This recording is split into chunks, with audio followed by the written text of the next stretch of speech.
Hello there, friend, and welcome. I'm so glad you've joined me for another journey into the sleepy side of history.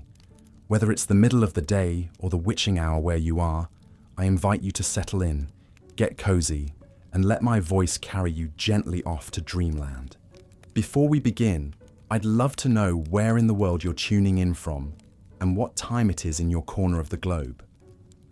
Feel free to leave a comment and let me know. And if you enjoy floating off to sleep to the hushed tones of history, be sure to subscribe so you never miss an episode. Now, let's set the scene, shall we? Picture this, the sun rising over the shimmering Nile, casting its golden glow across the desert sands. Farmers tend to lush fields along the riverbanks, while boats laden with goods drift lazily downstream. In the distance, the peaks of the Great Pyramids pierce the azure sky, standing eternal watch over the kingdom of the pharaohs. This is ancient Egypt, a civilization of wonder and might that endured for over 3,000 years. From the towering monuments of Giza to the glittering treasures of Tutankhamun's tomb, it's a world that has long captivated the imaginations of people across the globe. But life in the land of the Nile was not all gold and glory. Beneath the veneer of power and prosperity lay a society with a stark divide between the haves and have-nots. And perhaps no group felt this inequality more keenly than women. To be sure, women in ancient Egypt enjoyed some freedoms and legal rights that set them apart from their counterparts in other ancient societies. They could own property, conduct business transactions, and even initiate divorce proceedings. Some royal and upper-class women, like Nefertiti and Cleopatra, even wielded significant political influence. But make no mistake, this was still a deeply patriarchal world, one where women were considered inferior to men, both socially and legally. They were barred from holding positions of real power, shut out of the priesthood and the scribal class. They couldn't vote, couldn't serve on juries, couldn't independently make contracts. In short, they were second-class citizens. From birth to death, an ancient Egyptian woman's life was largely defined by her relationship to the men around her. As a child, she was under the control of her father. As an adult, her husband. If widowed, her son. At every stage, she needed a male guardian to represent her interests and make decisions on her behalf. This lack of autonomy, combined with limited economic and educational opportunities, meant that most women, even among the upper classes, had very circumscribed lives. If they were lucky enough to be literate, it was usually just enough to keep household accounts. Their career options were mostly limited to domestic work within the household. And of course, their primary role was to bear children, many children, to replace the staggering number lost to disease and accidents. It's estimated that around 1 in 3 women in ancient Egypt died in childbirth. Without modern medicine, even a seemingly uncomplicated pregnancy or delivery could quickly turn deadly. Those who did survive might be fortunate to live into their 30s or 40s, old age by the standards of the time. But even a long life was no picnic. An elderly widow with no sons to support her might find herself cast out on the street, forced to beg for food and shelter. The lucky ones might be taken in by other family or welcomed into the temple as a servant.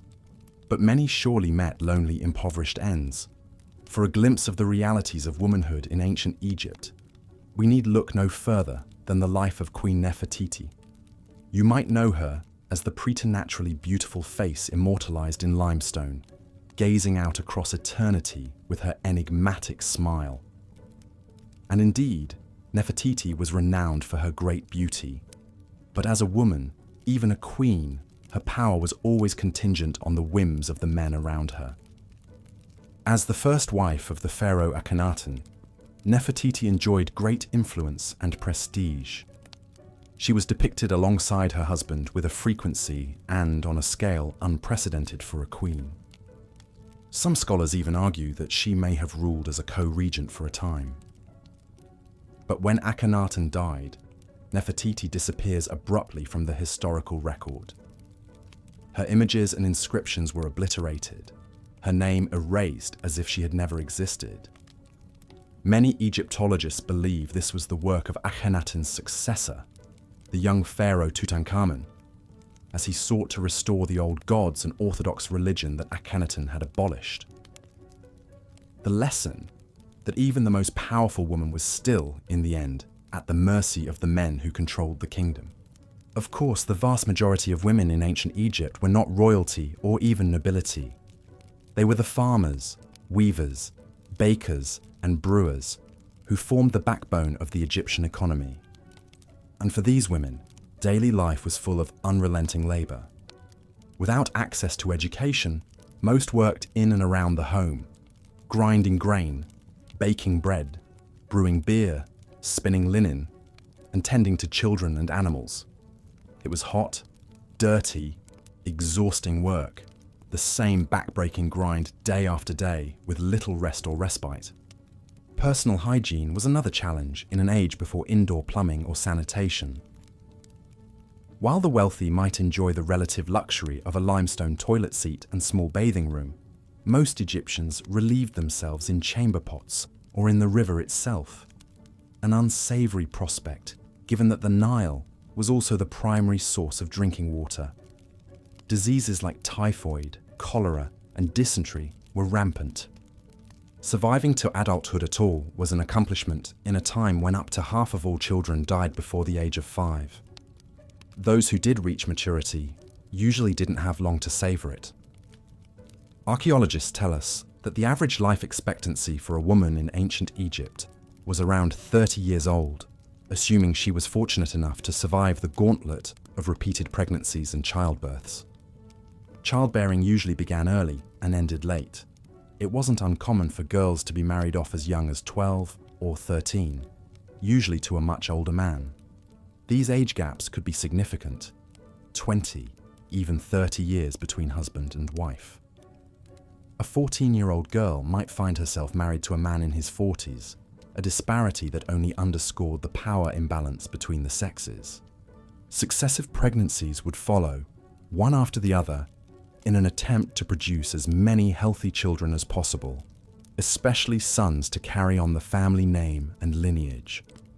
With little to no formal medical care, each pregnancy was a game of Russian roulette. Any number of complications from preeclampsia to obstructed labor could easily result in the death of mother, baby, or both. The ancient Egyptians did have some surprisingly advanced medical texts for the time, many of which have survived to the present day. The Ebers Papyrus, for example, is a 110-page scroll from around 1500 BCE that covers a wide range of medical conditions and treatments, from heart disease to depression to birth control. But as advanced as some of this knowledge was, it was still primarily focused on the treatment of men. Women's health issues, from menstrual disorders to breast cancer, received comparatively little attention. And of course, without antibiotics, antiseptics, or any real understanding of germs and hygiene, even the most skilled physician could do little to stem the tide of infectious diseases that cut down so many young mothers in their prime. Against this grim backdrop, it's all the more remarkable when we encounter women in ancient Egypt who managed to rise above their prescribed roles and leave a mark on history. Women like Merit Ptah, the first recorded female physician in the world. Merit Ptah lived around 2700 BCE, during the early period of the Old Kingdom. She bore the title Chief Physician and appears to have attended primarily to the needs of women at the royal court.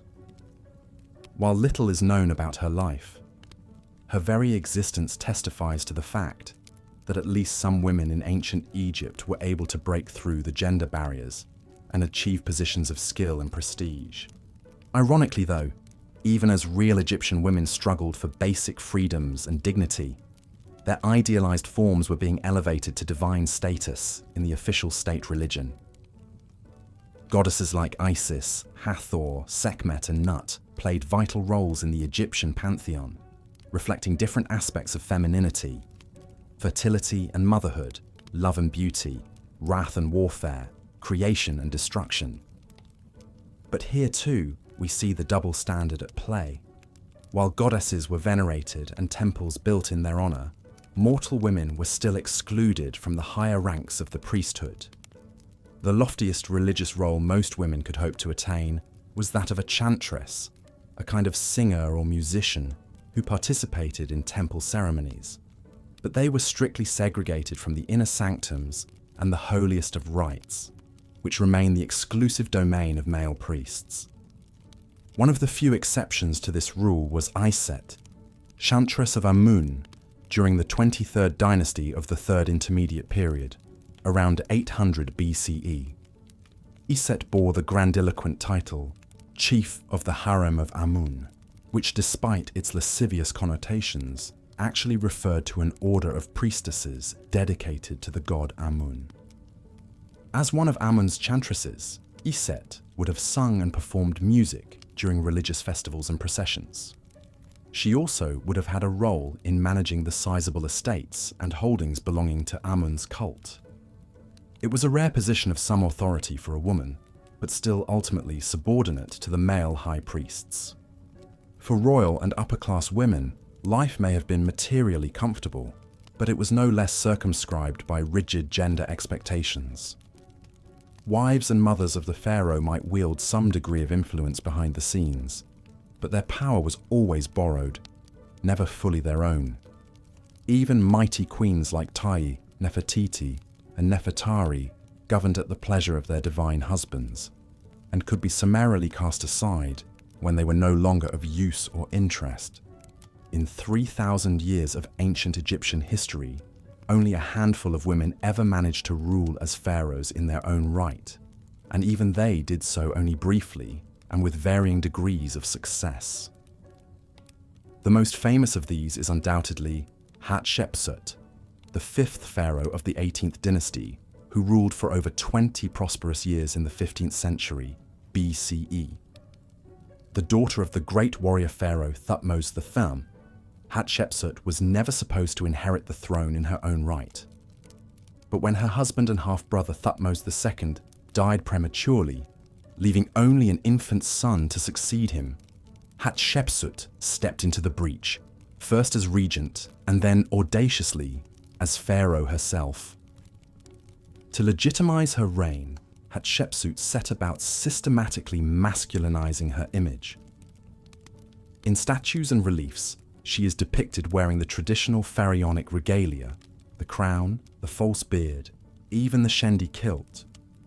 She referred to herself using male pronouns and titles. For all intents and purposes, she became a man in both form and function. And by all accounts, she ruled well and effectively, ushering in a period of peace and plenty for Egypt. She expanded trade networks, commissioned grand building projects like her magnificent mortuary temple at Deir el-Bahari, and even mounted a successful military campaign in Nubia. But for all her achievements, Hatshepsut's legacy was ultimately not secure. After her death, her names and images were systematically chiseled out of monuments, her statues smashed, her accomplishments attributed to the male pharaohs who came before and after. It was as if the powers that be were trying to erase the memory of a woman who dared to rule as a man. Such was the fate of even the most exceptional women in ancient Egypt.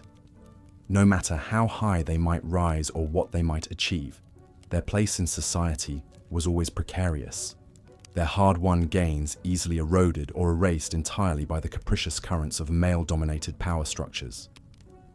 As the sun sets over the Nile and the last embers of our story flicker and fade, it's hard not to feel a sense of melancholy for all the women of ancient Egypt whose lives were so constrained, whose potential was so blunted by the rigid hierarchies of their time.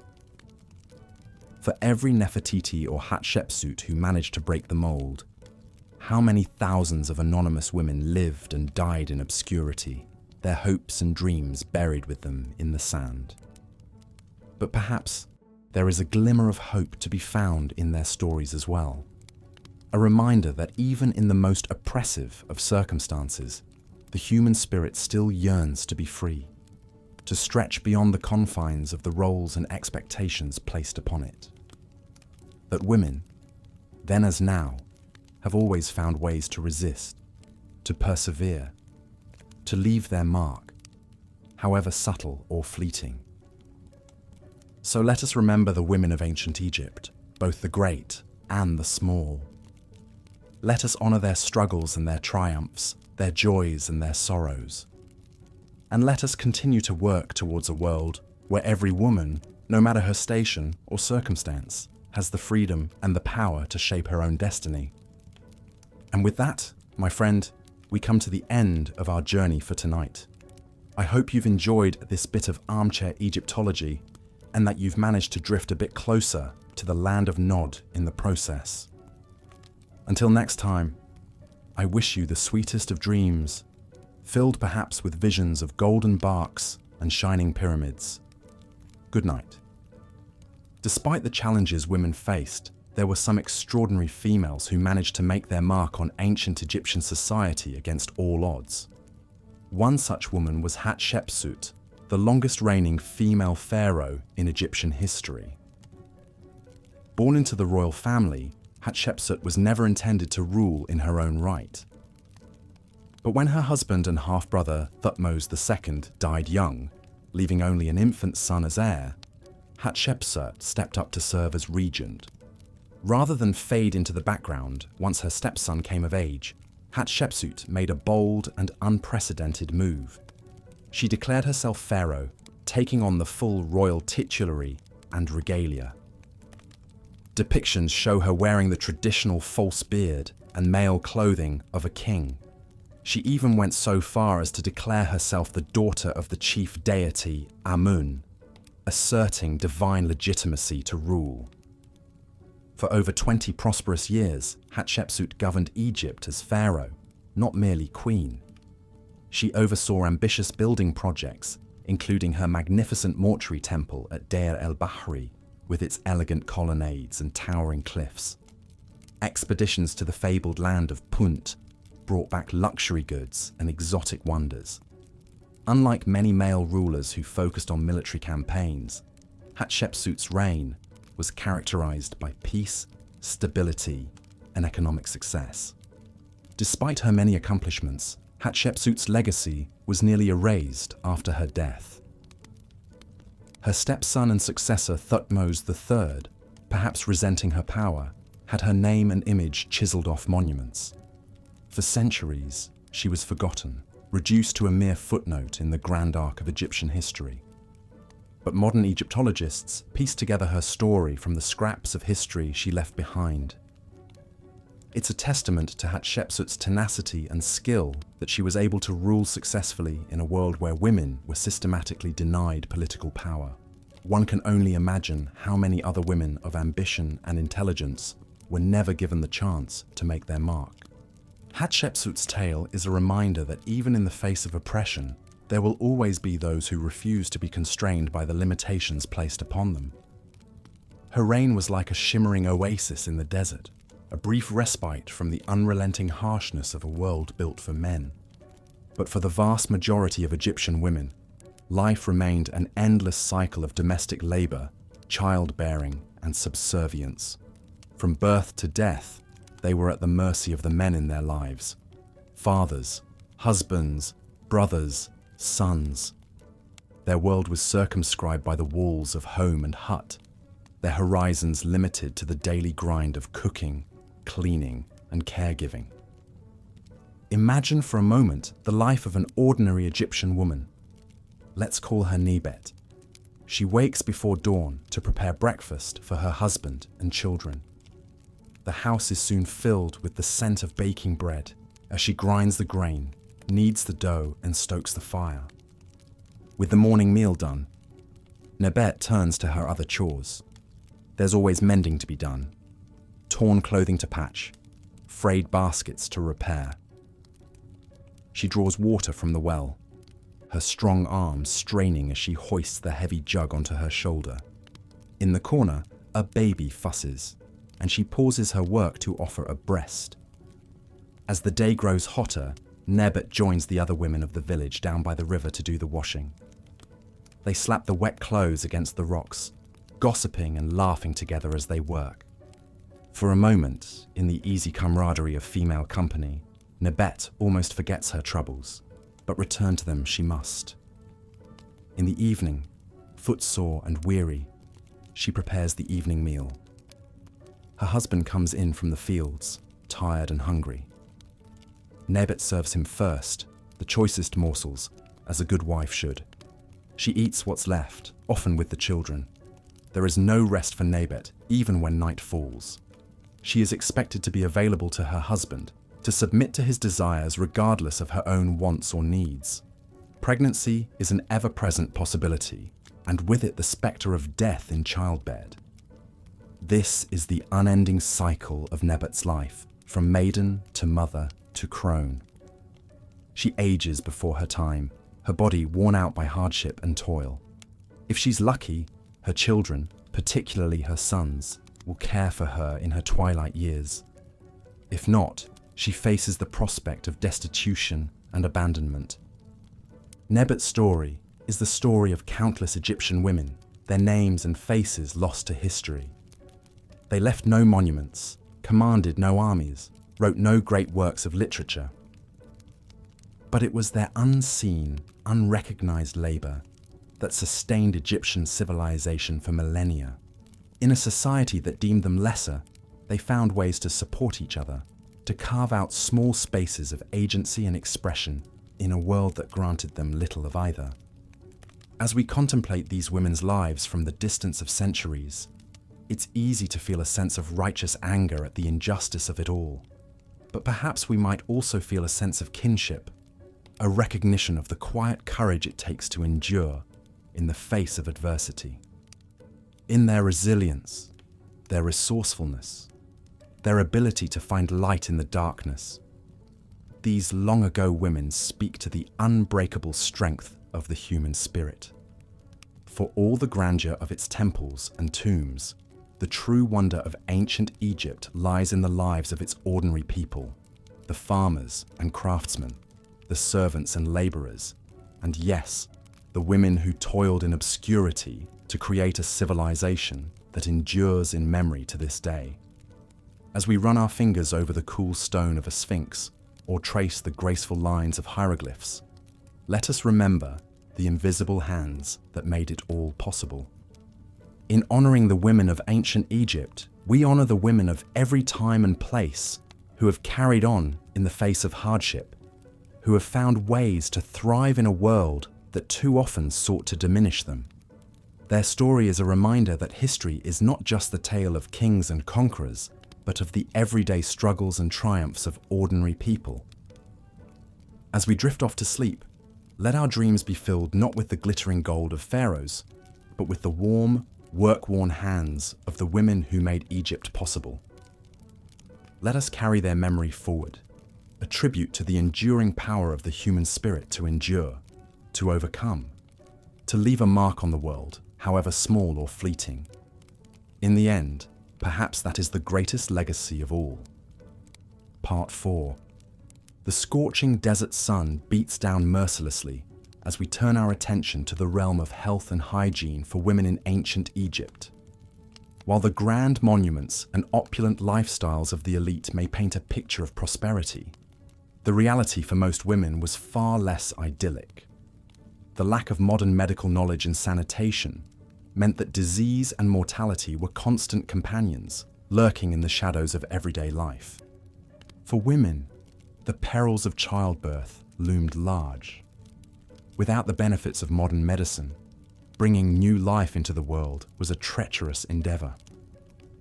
The ancient Egyptians revered fertility and placed great importance on motherhood, but the price of this veneration was often paid in blood. It is estimated that as many as 1 in 3 women died during childbirth, their lives cut short by complications that today might be easily managed. The sorrow of a child lost before even drawing breath, or a mother taken too soon, leaving her family to mourn, was a tragically common occurrence. Even for those who survived the trials of labor, the spectre of illness was never far away. The lack of proper sanitation meant that diseases could spread like wildfire through crowded cities and villages. For the poor, living in close quarters with little access to clean water or waste disposal, the risk was even greater. While the wealthy elite might have enjoyed some rudimentary plumbing and toilets, for most women, the daily realities of managing hygiene were a constant struggle. It's not that the ancient Egyptians were ignorant of the need for cleanliness and health. Indeed, they left behind a number of advanced medical texts that showcase a surprising understanding of the human body and various ailments. However, these texts were almost exclusively focused on the health of men, with women's needs often overlooked or misunderstood. The female body was a mystery, and one that was often viewed with suspicion or even fear. Against this backdrop of medical inequality, it is all the more remarkable to consider the story of Merit Ptah, the first recorded female physician in history. Living during the Second Dynasty, around 2700 BCE, Merit Ptah was a trailblazer in a field dominated by men. As a chief physician, she would have been responsible for tending to the health needs of the royal court. But it is her work with women that truly sets her apart. In a time when women's health was often neglected, Merit Ptah made it her mission to care for her fellow women. She would have treated a wide range of ailments, from the everyday aches and pains to the life-threatening complications of childbirth. Her knowledge and skill must have been extraordinary as she navigated the complex world of ancient Egyptian medicine with a focus on the unique needs of women. One can only imagine the relief and gratitude that her patients must have felt, knowing that there was someone who understood their struggles and was dedicated to their well-being. Merit Ptah's legacy echoes down through the ages, a reminder that even in the most challenging of circumstances, there have always been those who fought for the health and dignity of women. As we leave Merit Ptah to her vital work, we turn our gaze to the world of fashion and beauty in ancient Egypt. For women, the pressure to conform to certain standards of appearance was intense. The ideal woman was youthful, slender, and exquisitely adorned, with makeup, jewelry, and elaborate wigs and hairpieces. The art and imagery of ancient Egypt frequently depicts women in these highly stylized forms, their physical attributes exaggerated and idealized. But the reality of achieving these beauty standards was far less glamorous. Wigs, often made from human hair, could be heavy and uncomfortable, especially in the sweltering heat of the desert sun. Women would shave their heads to accommodate these wigs, a practice that was both time-consuming and potentially dangerous, as razors were often made from bronze or flint. Makeup, too, was a double-edged sword. The dramatic kohl-rimmed eyes and painted lips that we associate with ancient Egyptian beauty were created using a variety of ingredients, some of which were toxic. Lead, copper, and even arsenic were used to create vibrant colors, and the long-term effects of these substances on the skin and body can only be imagined.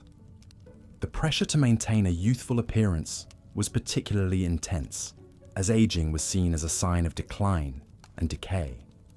Women would go to great lengths to preserve their youth, using a variety of creams, oils, and other concoctions to stave off the effects of time.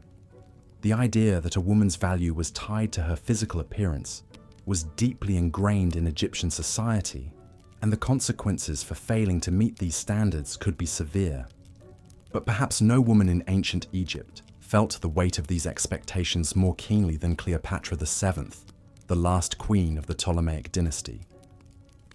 Born into a world of opulence and intrigue, Cleopatra was renowned for her beauty, wit, and intelligence. She used her physical charms as a tool of statecraft, famously seducing both Julius Caesar and Mark Antony in order to secure her position and protect her kingdom. But for all her power and influence, Cleopatra was still bound by the same beauty standards as other women of her time. She was known for her elaborate wigs, heavily kohled eyes, and exquisite jewelry, all of which were carefully crafted to create an image of allure and mystery. Her very name has become synonymous with a kind of timeless, exotic beauty. In the end, however, even Cleopatra could not escape the realities of life as a woman in ancient Egypt. Despite her many accomplishments, she is often remembered more for her appearance and her romantic entanglements than for her political acumen or leadership skills. Her story is a reminder of the ways in which women, even at the highest levels of society, were often reduced to their physical attributes and judged by their ability to conform to narrow standards of beauty. As we drift deeper into the world of ancient Egyptian women, we find ourselves in the realm of religion and spirituality. Here, too, we see glimpses of female power and influence, but always within the confines of a patriarchal system. Women were not excluded from religious life entirely, but their roles were often limited and circumscribed. The ancient Egyptian pantheon was populated by a vast array of deities, some of whom were female. Goddesses like Isis, Hathor, and Sekhmet were revered for their strength, fertility, and protectiveness, and their cults attracted devotees from all walks of life. Women would often call upon these goddesses for aid and comfort, particularly in matters related to childbirth and motherhood. But while these female deities were powerful in their own right, they were often seen as subordinate to their male counterparts. The chief gods of the Egyptian pantheon, Ra, Osiris, and Horus, were all male, and their stories and mythologies tended to center around their exploits and achievements. Female deities, by contrast, were often relegated to supporting roles. Their power derived from their relationships to male gods. This gender imbalance was reflected in the priesthood as well. While women could serve as priestesses in certain temples, their roles were often limited to secondary positions like chantress or singer. These women would participate in rituals and ceremonies, but they were not permitted to perform the most important rites or to hold positions of real authority within the temple hierarchy. There were some exceptions to this rule, however. One such example is the story of Iset, a chantress who served in the temple of Amun during the 20th dynasty. Iset was a woman of great talent and ambition, and she rose through the ranks of the temple hierarchy to become a divine adoratress, a position of significant influence and prestige. As a divine adoratress, Iset would have been responsible for performing important rituals and ceremonies in honor of the god Amun.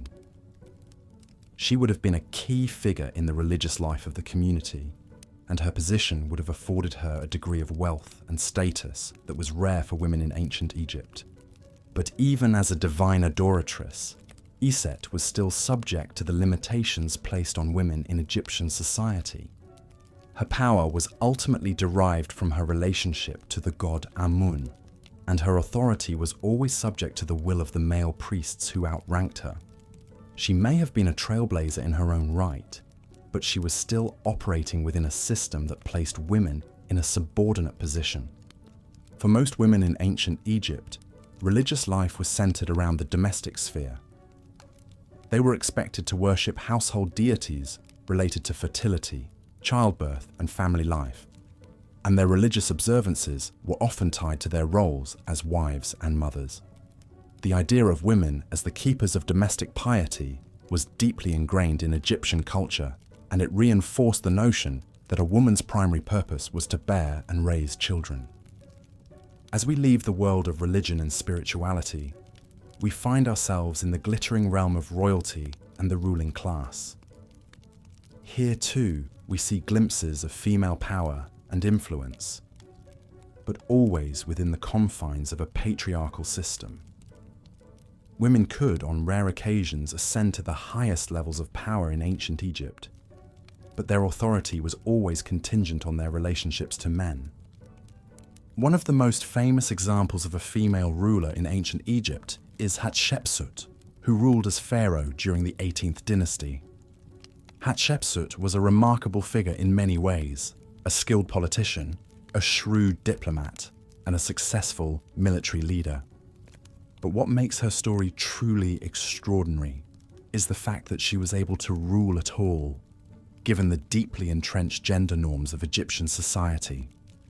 Hatshepsut came to power as a regent for her young stepson, Thutmose III, after the death of her husband, Thutmose II. But rather than simply serving as a placeholder until Thutmose III came of age, Hatshepsut took on the full powers and trappings of kingship, even going so far as to depict herself in male clothing and with a false beard in official artwork. For more than 2 decades, Hatshepsut ruled Egypt as pharaoh, overseeing a period of great prosperity and artistic achievement. She commissioned grand building projects, expanded trade networks, and led successful military campaigns. By all accounts, she was a capable and effective leader, and her reign was marked by stability and growth. But despite her many accomplishments, Hatshepsut's legacy was ultimately shaped by the fact that she was a woman in a man's world. After her death, her successor Thutmose III embarked on a campaign to erase her memory, defacing her monuments and removing her name from official records. While her reign was remarkable, it was also seen as an aberration, a temporary deviation from the natural order of things. Hatshepsut's story is a reminder of the ways in which women in ancient Egypt, even at the highest levels of society, were always subject to the whims and expectations of men. A woman might be able to rule as pharaoh, but her power was always contingent on the approval and acceptance of the men around her. And in the end, her legacy was often determined not by her own achievements, but by the way in which she was remembered or forgotten by the men who came after her. Part 5. As we come to the end of our journey through the lives of women in ancient Egypt, we are left with a sense of both awe and sorrow. The women we have encountered, from the humble village dweller to the mighty queen, were remarkable in their resilience, their strength, and their ability to carve out a place for themselves in a world that was often hostile to their very existence. But for all their accomplishments, these women were still ultimately bound by the same oppressive gender roles and expectations that have plagued women throughout history.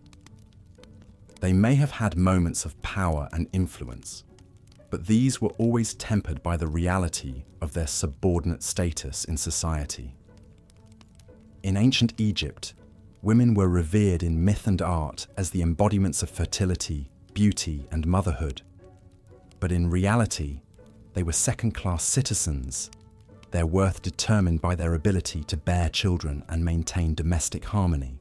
They were excluded from positions of real power and authority, and their voices were often silenced or ignored. And yet, despite all of this, women in ancient Egypt found ways to assert their agency and make their mark on the world. They were healers and priestesses, artisans and entrepreneurs, queens and pharaohs. They left behind a legacy of resilience and determination that continues to inspire and challenge us to this day. As we drift off to sleep, let us hold these women in our hearts and minds. Let us remember their struggles and their triumphs, their joys and their sorrows. Let us honor their memory by continuing the fight for gender equality and justice in our own lives and in the world at large.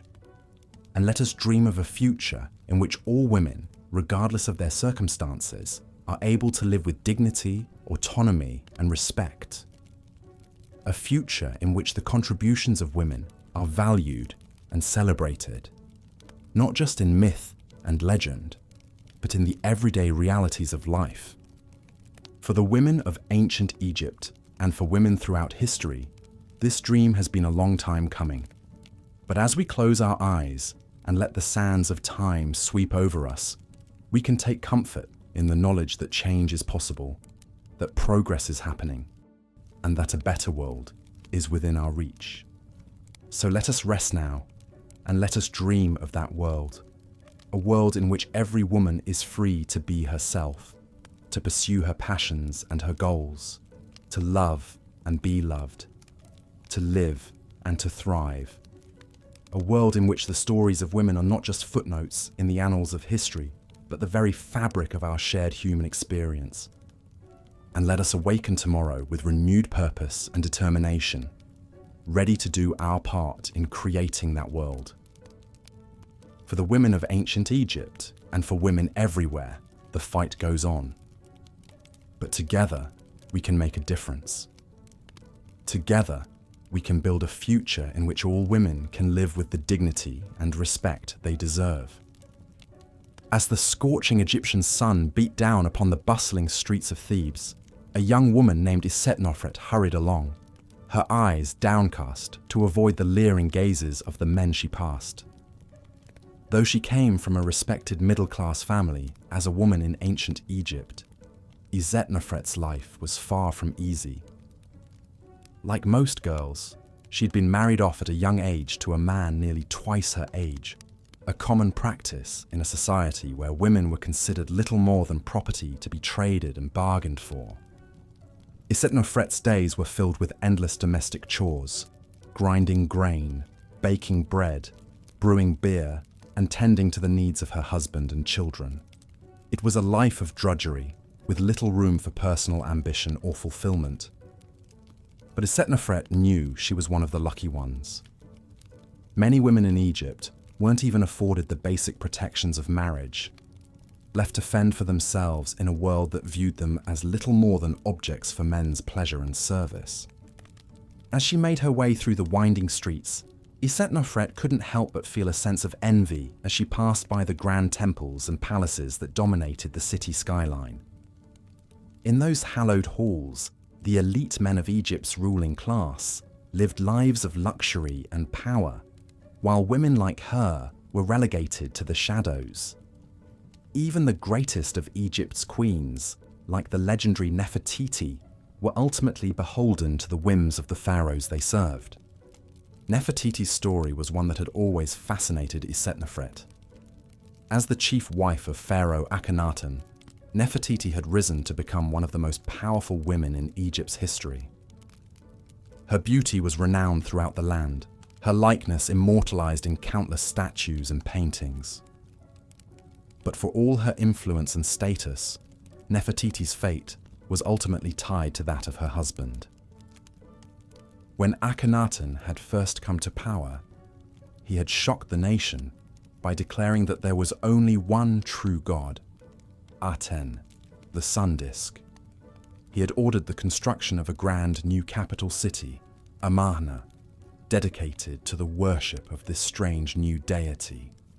And Nefertiti had been right there by his side, her name and image intertwined with his in the art and inscriptions of the new regime. But Akhenaten's religious revolution had been deeply unpopular with the powerful priests of the old gods, and after his death, they had worked tirelessly to erase his memory from history. Nefertiti, too, had disappeared from the record, her final fate unknown. Some said she had died alongside her husband, others that she had been banished to a remote desert outpost. But the truth was lost to the sands of time. For Isetnofret, Nefertiti's story was a reminder of the precarious position that even the most powerful women in Egypt found themselves in.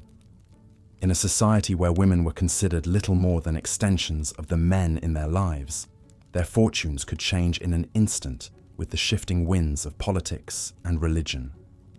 And yet, as she made her way through the bustling marketplace, Isetnofret couldn't help but feel a sense of pride and resilience in the women around her.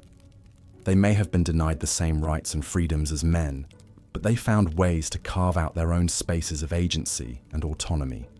In the tight-knit networks of female friends and family, in the quiet subversions of domestic life, in the whispered stories and songs passed down from mother to daughter.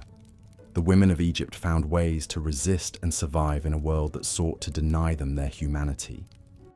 As Isetnofret made her way back to her small mud brick house on the outskirts of the city, she reflected on the life that lay ahead of her. It would be a life of hard work and sacrifice, of bearing children and tending to the needs of her family. But it would also be a life lived on her own terms, in the company of the women who understood the struggles and joys of being a woman in ancient Egypt. In the years to come, Isetnofret would face many trials and hardships. She would lose children to disease and malnutrition. her body ravaged by the toll of multiple pregnancies. She would endure the scorn and abuse of men who saw her as little more than a possession to be used and discarded. But through it all, she would find strength in the bonds of sisterhood, in the knowledge that she was part of a long line of women who had endured and persevered through the centuries. As night fell over the city, Isetnofret settled down to sleep, her body exhausted from the day's labors. But even in her dreams, she could not escape the weight of her womanhood. She dreamed of Nefertiti, resplendent in her royal regalia, her face serene and untroubled even as the world around her crumbled. She dreamed of her own mother and grandmother, their hands rough and calloused from a lifetime of work, their eyes filled with the wisdom of generations. And she dreamed of a future where women could be more than just wives and mothers, where they could be scholars and artists, leaders and rebels. It was a future that seemed impossibly distant, but one that Isetnofret knew she would fight for, in her own small way, every day of her life. As the first rays of the sun began to peek over the horizon, Isetnofret stirred from her slumber, ready to face another day in the unforgiving world of ancient Egypt. She knew that the road ahead would be long and difficult, that there would be moments of despair and hopelessness. But she also knew that she was not alone, that she was part of a sisterhood that stretched back through the ages, a bond that could never be broken. And so, with a heart full of courage and determination, Isetnofret stepped out into the dawning light, ready to take on whatever challenges the day might bring. For she was a woman of Egypt, and though her life might be hard, her spirit was unbreakable. In a world that sought to crush her beneath the weight of tradition and oppression, she would find a way to rise, to claim her place in the tapestry of history, one small victory at a time. As the scorching desert winds swirled around the mighty Sphinx, stirring up eddies of golden sand, one could almost hear the echoes of women's voices drifting across the centuries. Mothers and daughters, queens and commoners, priestesses and physicians, all bound together by the shared experience of womanhood in this complex and often unforgiving land. For you see, while Egypt is renowned for its majestic monuments and staggering feats of engineering that have endured for millennia, the lives of its women were often as fleeting and fragile as the lotus blossoms that grace the tranquil pools of the pharaoh's gardens. To be a woman in ancient Egypt was to walk a tightrope between revered symbol and oppressed subject, where one's worth was measured not by her own accomplishments, but by her relation to the men who ruled over her. From birth to death, an Egyptian woman's life was a tapestry woven with the threads of subjugation, her fate determined by the whims of fathers, husbands, and sons. Girlhood was but a brief prelude to the heavy responsibilities of adulthood, with most girls married off by the tender age of 12 to men often twice their age. Childhood was a luxury few could afford, as young girls were quickly thrust into the roles of wife and mother, their days consumed by the endless cycle of domestic chores and childbearing. For women in ancient Egypt, the spectre of death loomed large over the joys and trials of motherhood. With little understanding of the intricacies of the female body and rudimentary medical knowledge, childbirth was a perilous endeavor that claimed the lives of countless women. It is estimated that as many as 1 in 3 women perished in the throes of labor, their lives cut short by the very act of bringing new life into the world. Even for those who survived the ordeal of childbirth, the hardships of motherhood were far from over. With an average life expectancy of just 30 years, most women would bear numerous children in their short lifetimes, their bodies worn down by the constant strain of pregnancy and nursing. The pressure to produce heirs, especially sons, was immense, and a woman's value was often measured by her fertility. But amidst the struggles and sacrifices of motherhood, there were moments of joy and tenderness that illuminated the lives of Egyptian women like rays of sunlight piercing through the clouds. The bond between mother and child was cherished and celebrated in art and literature, with goddesses like Isis revered as the ultimate embodiment of maternal love and devotion. One such mother who left an indelible mark on the annals of Egyptian history was Queen Tai, the beloved wife of Pharaoh Amenhotep III and mother of the infamous Akhenaten. Born a commoner, Tai rose to become one of the most influential women of her time, wielding considerable power and influence in the royal court. Her legacy endures in the many monuments and inscriptions that bear her name, testament to the high esteem in which she was held by her husband and son. But even a queen as mighty as Tiye was not immune to the heartache and loss that plagued the lives of all Egyptian mothers. Of the 6 children she bore, only 2, Akhenaten and his sister Sitamun, survived to adulthood. The others, including the crown prince Thutmose, were claimed by the cruel hand of fate, leaving Tai to bear the burden of grief that was all too familiar to the women of her time. As the years passed and a woman's childbearing days came to an end, she would enter the twilight of her life, her status and security dependent on the children she had borne and raised. If she was fortunate enough to have outlived her husband, she would rely on her sons to provide for her in her old age, her days spent in quiet reflection and the company of her grandchildren. But for the many widows who had no sons to support them, old age could be a time of great hardship and vulnerability. With no means of their own and little recourse under the law, these women were often left to fend for themselves, their fate uncertain in a society that placed little value on the lives of its elders. It is against this backdrop of struggle and resilience that the story of Nefertiti, one of the most famous and enigmatic women of ancient Egypt, takes on a new and poignant meaning. Born into a noble family, Nefertiti rose to become the chief wife of Pharaoh Akhenaten, her beauty and grace immortalized in the many statues and reliefs that bear her likeness. But beneath the surface of her serene and regal exterior, Nefertiti's life was marked by the same trials and tribulations that befell all Egyptian women. Like so many of her contemporaries, she was married at a young age to a man she barely knew, her destiny entwined with that of a pharaoh who would go on to upend the very foundations of Egyptian society. As Akhenaten embarked on his radical religious reforms, elevating the worship of the sun god Aten above all others, Nefertiti found herself at the center of a cultural and spiritual revolution that would shake the very core of Egyptian identity.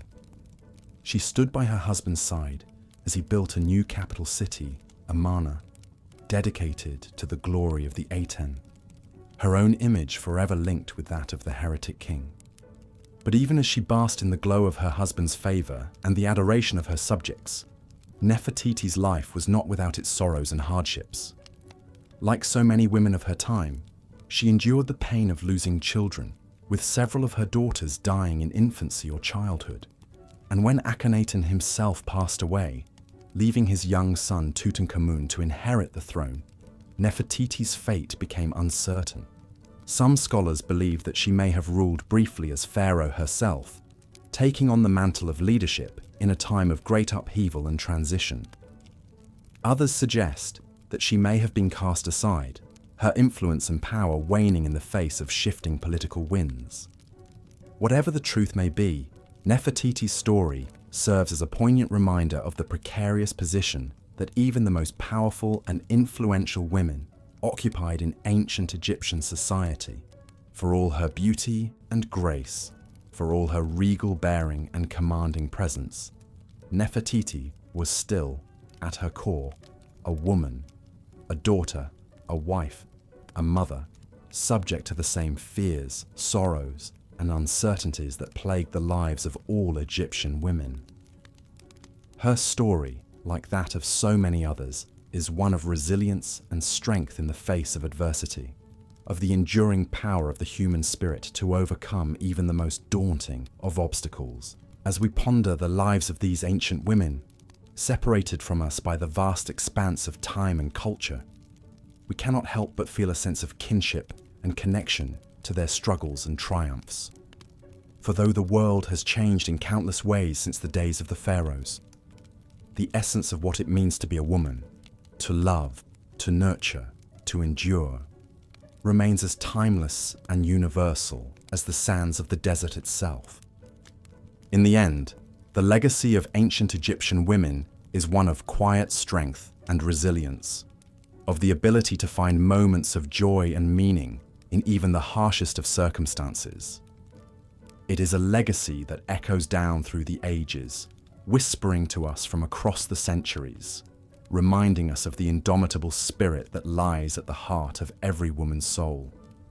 So let us pause for a moment in the stillness of the night to honor the memory of these ancient sisters, the mothers and daughters, the queens and commoners, the priestesses and physicians, who lived and loved and struggled and triumphed in a world so different from our own, yet so achingly familiar in its human complexities.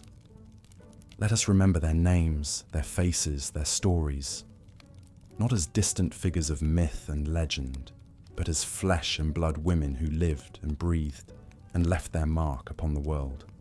And as we drift off into the welcoming embrace of sleep, let us carry with us the wisdom and strength of these ancient women, their spirits forever woven into the fabric of our own lives, guiding us through the challenges and triumphs that lie ahead.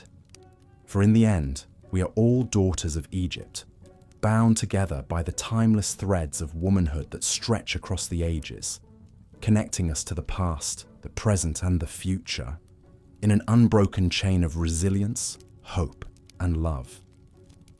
Wise pharaohs valued their counsel, and some, like Nefertiti, held sway over matters of state alongside their husbands. But even a queen of Egypt walked a precarious path. Her influence relied on remaining in the fickle pharaoh's good graces. Should she fall out of favor or fail to produce an heir, she could be cast aside, her status and security vanishing like a mirage in the desert. The tale of Queen Tyre illustrates the heights a royal woman could reach, but also the limits she faced. As the great royal wife of Amenhotep III, Tyre was one of the most powerful women of her time. Her husband so adored her that he built her a lavish palace and erected monuments in her honor. Tyre's name appeared alongside Amenhotep's in official decrees, and she corresponded with foreign rulers, a rare privilege for a queen. Yet for all her influence, Tyre was still beholden to her spouse. When Amenhotep III died after a 38-year reign, she found her sway much diminished. Her son, the eccentric Akhenaten, supplanted her and embarked on a religious revolution that upended centuries of tradition. He moved the capital to a remote desert site and devoted himself to the worship of Aten, the sun disk, spurning the old gods. His queen Nefertiti joined him in this grand experiment. Tyre seemingly had little choice but to quietly endure these upheavals in her twilight years. For even a queen as formidable as she could not openly defy the new pharaoh. The patriarchal system constrained her agency. It's telling that Tyre, this shrewd stateswoman who helped rule Egypt at the peak of its power, is best remembered today simply as a king's wife and king's mother. Her own legacy is overshadowed by the men she supported. Such was the plight of even the most elite women in ancient Egypt. A gilded cage is still a cage. Queens may have resided in palaces dripping with Nubian gold and dined on delicacies from across the empire. But they knew their status could be stripped at any time based on the whims of men. They poured their energies into advancing the prospects of their sons, knowing their own security in old age depended on having a male heir reach the throne. Only a handful of women managed to rule Egypt in their own right as female kings. The most famous, Hatshepsut, seized power after the death of her husband Thutmose II in the 15th century BCE. Although intended only as regent for her young stepson, Hatshepsut declared herself pharaoh and reigned for over 2 decades during the prosperous 18th dynasty. As pharaoh, Hatshepsut adopted all the trappings of male kingship. She wore the crown and ceremonial beard and referred to herself with male pronouns. She launched ambitious building projects and lucrative trade expeditions. By all accounts, she ruled effectively, bringing wealth and stability to Egypt. Yet her story also reveals the precariousness of female power. Late in Hatshepsut's reign, her stepson Thutmose III came of age and was named co-ruler. Evidence suggests a power struggle between them. After her death, Thutmose III systematically chiseled Hatshepsut's name off monuments and relegated her to obscurity, possibly to legitimize his own rule. While he grudgingly left her funerary temple standing, he literally tried to erase her legacy as pharaoh. For nearly all of ancient Egyptian history, the throne passed from father to son. The kingship was a male role, its duties entwined with masculine attributes. Hatshepsut ruled successfully by styling herself in the image of a male king. She was the exception that proved the rule. Women were not considered fit to govern on their own. The warrior queens of ancient Egypt faced similar challenges. Ahotep I, wife of the pharaoh Seqenenre Tao II, took decisive action to defend her country against the invading Hyksos in the 16th century BCE. After her husband was slain in battle, Ahotep may have served as regent and rallied the nation at a time of crisis. She was honored with the title King's Mother for ensuring the kingship passed to her sons. A stela praises Ahotep as one who cares for Egypt. She looked after her soldiers. She guarded her. She brought back her fugitives and collected together her deserters. She pacified Upper Egypt and expelled her rebels. This inscription suggests she even led armies into battle, a remarkable feat for a woman of her time. Yet Ahotep's heroic deeds were in service of putting her male offspring Kamose and Amose on the throne. She held power temporarily as an interim leader until proper male rule could be restored. The ultimate goal was to uphold the patrilineal succession, not establish female leadership in its own right. Even the female rulers most successful at harnessing power still had to navigate the confines of a male-dominated system. Nefertiti, the iconic queen who ruled alongside her husband Akhenaten in the mid-14th century BCE, is celebrated for her beauty and influence. But her authority derived from her wifely status, not an independent queenship. As the principal wife of Akhenaten, Nefertiti played a prominent role in the Amarna period religious reforms that elevated the god Aten above all others. She was depicted worshipping alongside her husband in novel artwork that emphasized the royal couple as intercessors with the divine. Some images even show Nefertiti in the conventional poses of a male pharaoh, smiting enemies or making offerings to the gods. However, Nefertiti disappears from the historical record in the later years of Akhenaten's reign, possibly due to falling out of favor or dying prematurely. Her ultimate fate is unknown.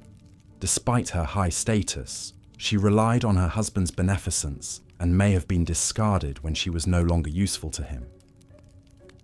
After Akhenaten's death, his son Tutankhamun, born Tutankhaten, reversed the Amarna reforms and restored the traditional religious order under the guidance of influential advisors. He moved the capital back to Thebes and reinstated the powerful Amun priesthood his father had alienated. It's notable that Nefertiti did not rule as regent for her stepson, as other royal women had done. Her power was so intertwined with Akhenaten's that it could not survive him. The royal women who did wield direct power often had to grapple with the dangerous intrigues of court politics. Queen Tausret, the last ruler of the 19th dynasty, was a rare female who ruled independently as pharaoh in the late 12th century BCE. She first served as regent for the child king Siptah, but took the throne in her own right after his early death. As a woman ruling alone, Tausret faced threats to her legitimacy from rival factions and would-be successors. She had to constantly shore up her authority and justify her rule. Significantly, Tausret adopted the full titulary of a male pharaoh and portrayed herself as a traditional king, fulfilling religious and military roles. Despite her efforts, Tausret's reign only lasted a few years before she was deposed by her male rival, Setnacht, founder of the 20th dynasty. Her monuments were usurped and her name largely erased from history, another stark example of female power being deliberately obliterated by a male successor. These select stories of prominent royal women hint at the rigid gender hierarchy that permeated all levels of ancient Egyptian society. Women's identities were inextricably tied to their roles as mothers and wives, not merited by their own abilities or attributes. The few who managed to attain leadership had to adopt masculine roles and work within a system stacked against them. But what of the bulk of ordinary women who labored at much lower stations in life? The wives of farmers, tradesmen, and servants. The picture that emerges is in many ways bleaker, their lot characterized by poverty, drudgery, and all too often, tragedy. Although the details of their daily lives have largely been lost to history, we can deduce much from ancient laws, medical texts, and archaeological finds. Take marriage, the social institution that defined most Egyptian women's lives. In a society without a robust social safety net, having a husband was essential for a woman's economic survival. For the father of the bride, arranging a match with a husband who could provide for his daughter was a foremost concern. The dowry given to the new couple also helped ensure the woman would be looked after. Ordinary women typically married around age 12 to 14, when they were viewed as ready for childbearing. Their husbands could be significantly older, already established in their work. Marriages were not so much romantic partnerships as practical arrangements. The husband was expected to support and protect his wife, while she was obligated to bear children and run the household. Since no organized religion held sway and there was no official registry of marriages, matrimony was essentially a private contract between families. The terms could be negotiated to allow for divorce, initiated by either party. But in practice, the system favored men, who held more financial and social clout. If a marriage failed, the woman was usually the one to lose her home and purpose. For a woman to initiate divorce, she needed strong justification such as abuse, adultery, or lack of financial support, and the backing of male relatives who would take her in. A man could divorce his wife far more easily, sometimes on a mere whim. The most a woman could generally hope for was the return of her dowry so she could remarry or live independently. This imbalance put immense pressure on women to be attractive, deferential spouses who upheld domestic harmony at all costs. The stakes were high in a world where a failed marriage could consign a woman to destitution. Many must have endured unhappy unions simply to preserve their precarious position. With marriage came the expectation of many pregnancies to ensure the survival of at least some offspring into adulthood. Childbirth was extremely perilous in an era before modern medicine. By some estimates, as many as 1 in 3 women ultimately died from complications related to pregnancy and delivery. The cemeteries of ancient Egypt hold the remains of countless young mothers. Surviving childbirth was no guarantee of longevity. The average life expectancy was around 35 years, though some lived into their 60s or 70s if they were particularly fortunate. Women who outlived their husbands had to hope their grown children, especially sons, would support them. The elderly childless risked being reduced to begging. Households were multi-generational, with grandparents, parents, and children residing together. Younger women did the bulk of strenuous housework, grinding grain, baking bread, brewing beer, spinning flax into linen, tending the hearth. Archaeologists have found skeletal evidence of the toll this repetitive labor took on their bodies. In poorer homes, cramped living conditions, lack of sanitation, and contaminated food and water meant illness was rife. Parasitic diseases like schistosomiasis and malaria afflicted the populace, along with bacterial infections. Although Egyptian physicians developed some sophisticated medical techniques, their understanding was still limited, and many of their cures were ineffective.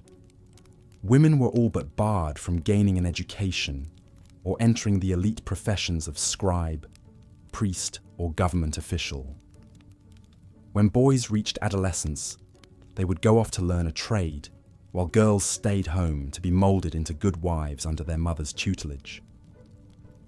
The female realm was a small, circumscribed one, passed down the generations. Although some women worked outside the home in jobs like maidservant, nursemaid, dancer, or musician, they laboured at the fringes of society. There is scant evidence of women working as the artisans and craftsmen who were the backbone of the Egyptian economy. The sculptors, carpenters, potters, metalsmiths, and jewelers producing the great civilization's material culture. One of the few ways for a woman to gain status was as a priestess, participating in the rituals of the temple cults. Yet this role too was subordinate to the male priests who presided over the most sacred rites. The most prominent female religious title was God's Wife of Amun, granted to select royal women who acted as ceremonial brides of the deity. Even in death, the gulf between the sexes remained stark. The mummification and burial practices that evolved to ensure a smooth passage to the afterlife were focused on the needs of men. The lavish provisions and spells inscribed on tomb walls emphasized the male occupant's identity and accomplishments. Wives were often depicted as passive companions. The great Egyptologist Zahi Hawass estimates that only roughly a third of the mummies discovered from ancient Egypt are female. It seems that even in the quest for eternal life, women were an afterthought. Those who were mummified were often interred in the tombs of their husbands, their own identities subsumed. From cradle to grave, ancient Egyptian women faced a harsh reality. Their lives were defined by their relationships to men, fathers, husbands, brothers, sons. They were prized as mothers and homemakers, but shut out from public life. The few who achieved power did so by emulating masculine roles that were otherwise off limits. Yet it would be a disservice to define ancient Egyptian women solely by their oppression. Within the confines of their prescribed roles, many found ways to make their mark and carve meaning into difficult circumstances. They raised children, tended homes and businesses, served in temples, and upheld the social order. Some lived with grace, dignity, and even influence. Take the example of Pesachè, a woman who lived during the 4th dynasty of the Old Kingdom, over 4,500 years ago. She bore the impressive title Overseer of Healers, indicating she was a physician in an era when medicine was a respected art. As the administrator of a medical school, she helped train other practitioners in the healing arts. Pesachè was also styled as a king's acquaintance, suggesting she was known to the ruler, perhaps even serving the royal household. For a woman to reach such a high station in a field like medicine was vanishingly rare. She must have been exceptionally capable to overcome the barriers to female education and professional advancement. Then there is Naunacht, a female worker from the artisan village of Deir el-Medina, who lived during the 20th dynasty of the New Kingdom, over 3,000 years ago. Her last will and testament has survived on papyrus, giving us a remarkable window into her life and personality. As a widow, Naunacht took charge of distributing her own property. In her will, Naunacht leaves the bulk of her estate to 3 of her 8 children, who supported her in old age, showing a practical streak. She also frees several of her servants, demonstrating a degree of wealth and authority. That a woman of relatively modest means could own property and have agency to bequeath it as she chose reveals women had some limited financial autonomy. The will hints at family drama, with Naunacht chiding some of her children who have not paid attention to me during my lifetime. Far from a passive figure, she comes across as a formidable matriarch, well aware of her own mind and interests. one gets the sense Naunacht would not let herself be pushed around. These fleeting glimpses of individual women who asserted themselves within an oppressive system are a reminder not to view the women of ancient Egypt as a monolithic group. They had hopes and dreams, quirks and foibles. They loved their children fiercely and likely took pride in their accomplishments, however unsung. We can recognize the injustice of the world into which they were born while still appreciating their humanity. Their lives were a mosaic of small triumphs and private tragedies, of difficult circumstances faced with fortitude.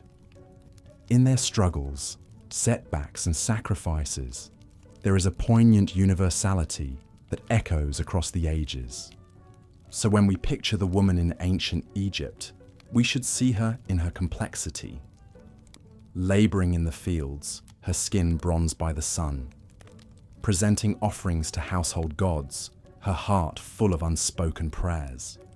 Bartering in the market, keenly aware of her family's needs. Holding her child close, knowing each day is precious.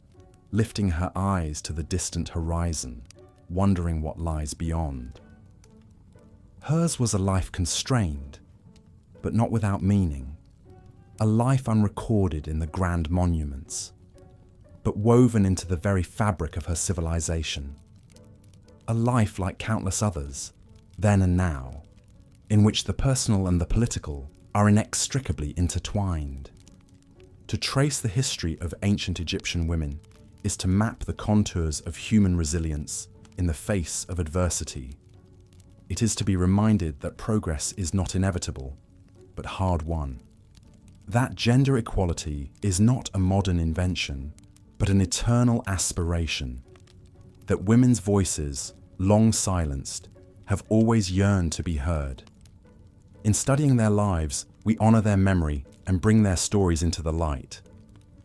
We acknowledge that women are not footnotes in history, but essential threads in the tapestry of our shared experience. For only by reckoning with the past in all its complexity can we hope to weave a more just and equitable future. The women of ancient Egypt call to us across the millennia, their whispers echoing through the halls of time. Let us listen to their tales of toil and triumph, of love and loss. Let us remember them not as passive victims, but as active agents navigating an imperfect world. Let us carry their legacy forward, so that no woman's story is ever lost to the shifting sands. In their honor, let us work towards a world where every woman can live with dignity, autonomy, and opportunity. A world where daughters are valued as much as sons, where wives are true partners rather than property. A world that would be unrecognizable to our ancient sisters, but one they surely dreamed of as they gaz. Let's journey back now to the banks of the Nile, where the cycles of flooding brought both abundance and destruction. Each year, the great river would swell and burst its banks, blanketing the surrounding fields in a thick layer of rich, black silt. For a few precious months, the land would spring to life. Lush greenery sprouting from the earth, heavy grains ripening under the scorching sun. The very heartbeat of Egypt depended on this delicate dance with the Nile. And no one understood that precarious balance better than the kingdom's farmers, many of whom were women. While it's true that agriculture was seen as men's work, the reality is that women toiled alongside their husbands, brothers, and sons in the fields. During planting and harvest seasons especially, it was all hands on deck. Women sowed seeds, hauled water, threshed grain, and ground flour from dawn until dusk, their lean bodies glistening with sweat. With so many able-bodied men conscripted into the army or laboring on Pharaoh's monumental building projects, managing the crops increasingly fell to the women left behind. On larger estates, noble women might oversee the logistical symphony of planting schedules, irrigation efforts, and produce storage. But the back-breaking labor was always left to peasant women. A woman's value was measured in how many baskets she could fill, how many hours she could work under the unrelenting Egyptian sun. One of these women was Senetmut, a farmer's wife from the village of Deir el-Medina. Day after day, Senetmut would rise before the sun, wrapping her sleeping children in cool linen before venturing out into the fields. With a hoe balanced on her shoulder and a baby strapped to her back, she'd spend hours bent double, coaxing stubborn seedlings from the earth. As the crops grew high around her and the harvest approached, Senetmut's anticipation mingled with dread. A good yield meant food on the table, goods to barter, and offerings to placate Renenutet, the cobra-headed goddess of the harvest. But bringing in the grain was a race against time, a Herculean task that consumed every moment from first light to last. Through it all, Senetmut found small joys where she could, in the scent of freshly turned earth, the satisfying ache of tired muscles at day's end, the giggles of her little ones chasing each other through the rows of wheat stalks. Tending the land was bone-wearying work, but it was also a reminder of her quiet strength, her endurance in the face of unimaginable adversity. For women like Senetmut, being a farmer was not a choice, but a necessity, a means of survival in a world where their worth was so often undervalued. They poured their blood, sweat and tears into the unyielding Egyptian soil, knowing all the while that the fruits of their labours would likely be enjoyed by others. The pharaoh, the priests, the landowners, they were the ones who reaped the benefits of the women's ceaseless toil.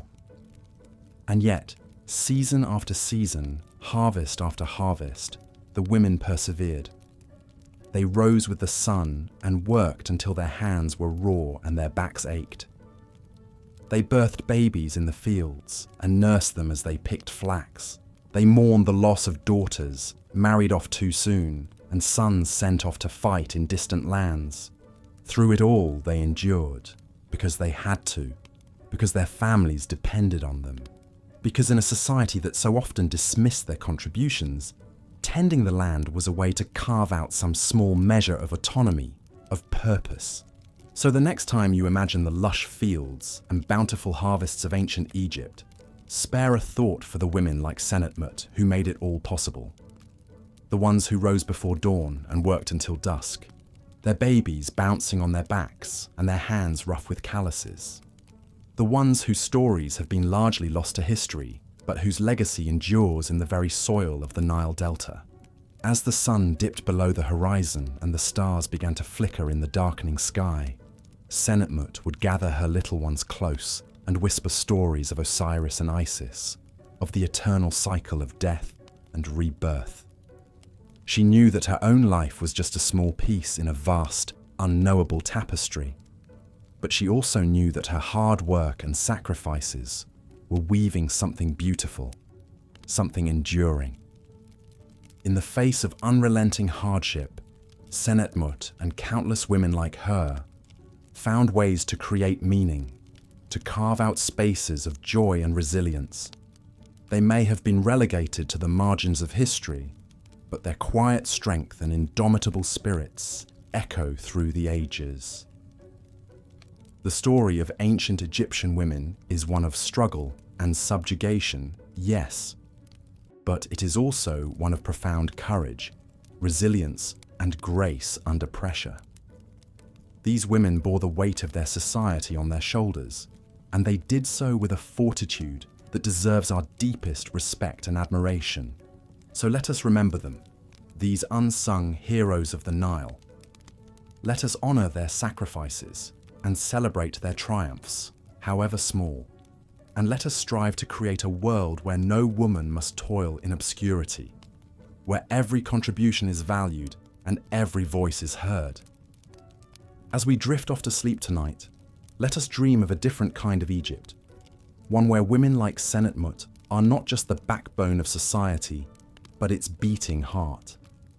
One where they are free to pursue their own paths, to shape their own destinies.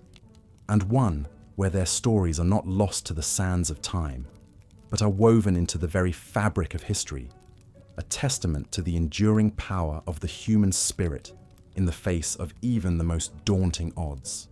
The wigs favored by wealthy Egyptian women were hot and heavy, made from human hair woven together with plant fibers and wool. For the elite, these wigs were adorned with gold ornaments, jeweled pins, and intricate braiding. While stunning to behold, they were cumbersome to wear, trapping heat against the scalp and straining the neck with their weight.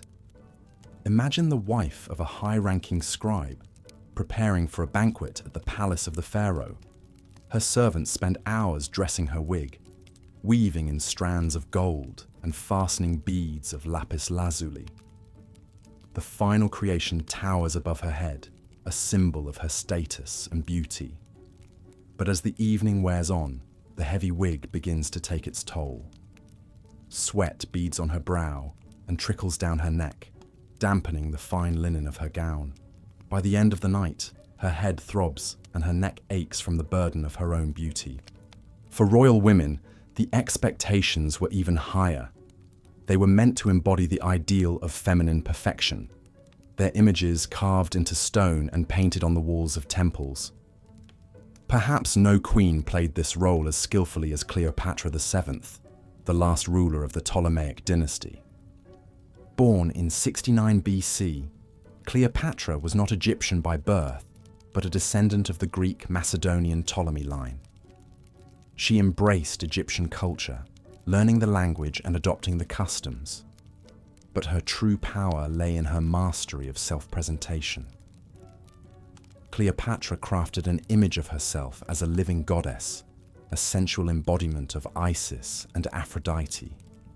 She adorned herself in golden robes and jewels, painting her face in the dramatic coal and green malachite of the Egyptian style.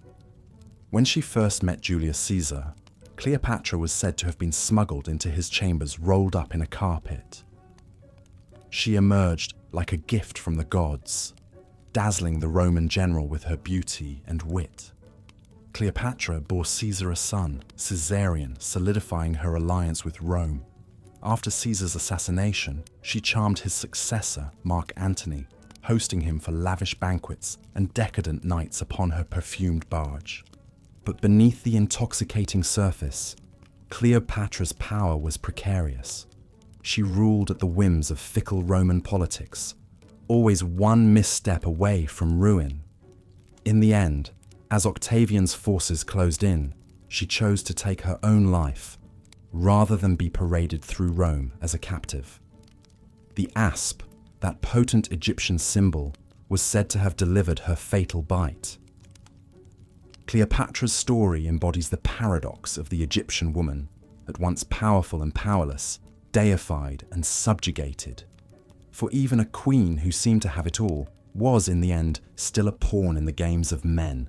While women like Cleopatra dazzled on the world stage, the spiritual lives of most Egyptian women were focused on the domestic sphere.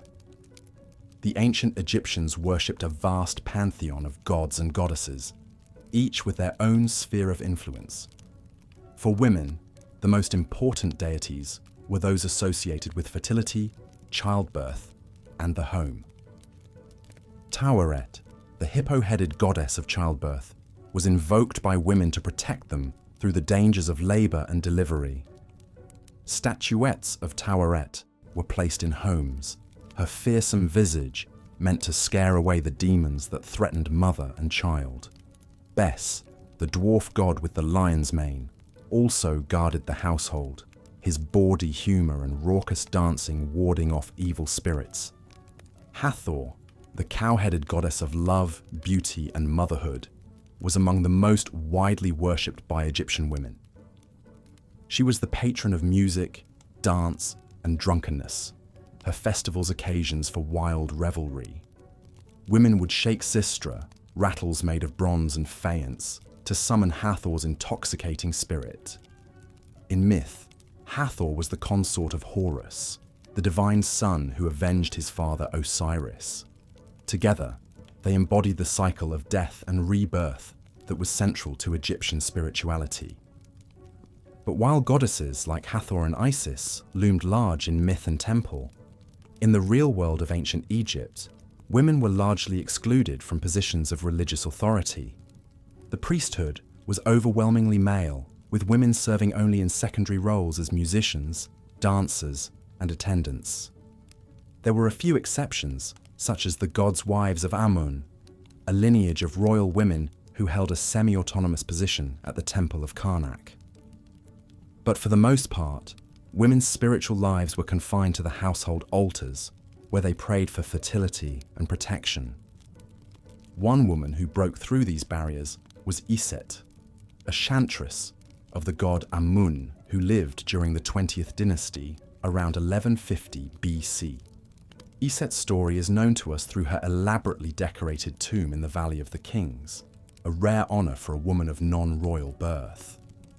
As a chantress, Iset would have sung and played music in the temples of Amun, participating in the daily rituals that sustained the god. Her tomb paintings depict her shaking a sistrum before offerings, her face alive with devotion. Iset's husband, Ramose, was a scribe in the temple, and together they seem to have formed a spiritually attuned partnership. But even for a woman of Iset's stature, true religious equality remained out of reach. Her role as chantress, while respected, was still seen as subordinate to the male priests. And her very presence in the Valley of the Kings, that most sacred of burial grounds, was an anomaly. For most women, the afterlife was a far more uncertain prospect, their mummified remains interred in simple desert graves. As the sun set over the Nile, casting long shadows across the sand, the women of ancient Egypt returned to their homes, their duties for the day complete. They lit oil lamps against the gathering dark, murmuring prayers to Taure and Bes for protection through the night. In the flickering light, they might have reflected on the paradox of their lives, at once revered and restricted, celebrated and constrained. In the grand arc of history, the voices of these women are often lost, muffled beneath the bombast of kings and the clamour of war. But in the quiet moments, in the spaces between the lines of hieroglyphs, their stories can still be heard. They whisper of lives marked by hardship and resilience, of beauty and sorrow intertwined. For the women of ancient Egypt, life was a complex tapestry, woven from the threads of duty, devotion, and desire. They navigated a world that both exalted and oppressed them, their power constrained by the very roles that defined them. As wives and mothers, they were celebrated, but as individuals, they were often overlooked. And yet in the face of these challenges, Egyptian women found ways to assert their agency and leave their mark. They ruled as queens, like Hatshepsut and Cleopatra, defying convention to claim power in their own right. They served as physicians like Merit Ptah, tending to the bodies and souls of their fellow women. They channeled the divine in temples and homes, their voices rising in song to the goddesses who shaped their lives. In death, as in life, the women of Egypt sought to carve out their own destinies.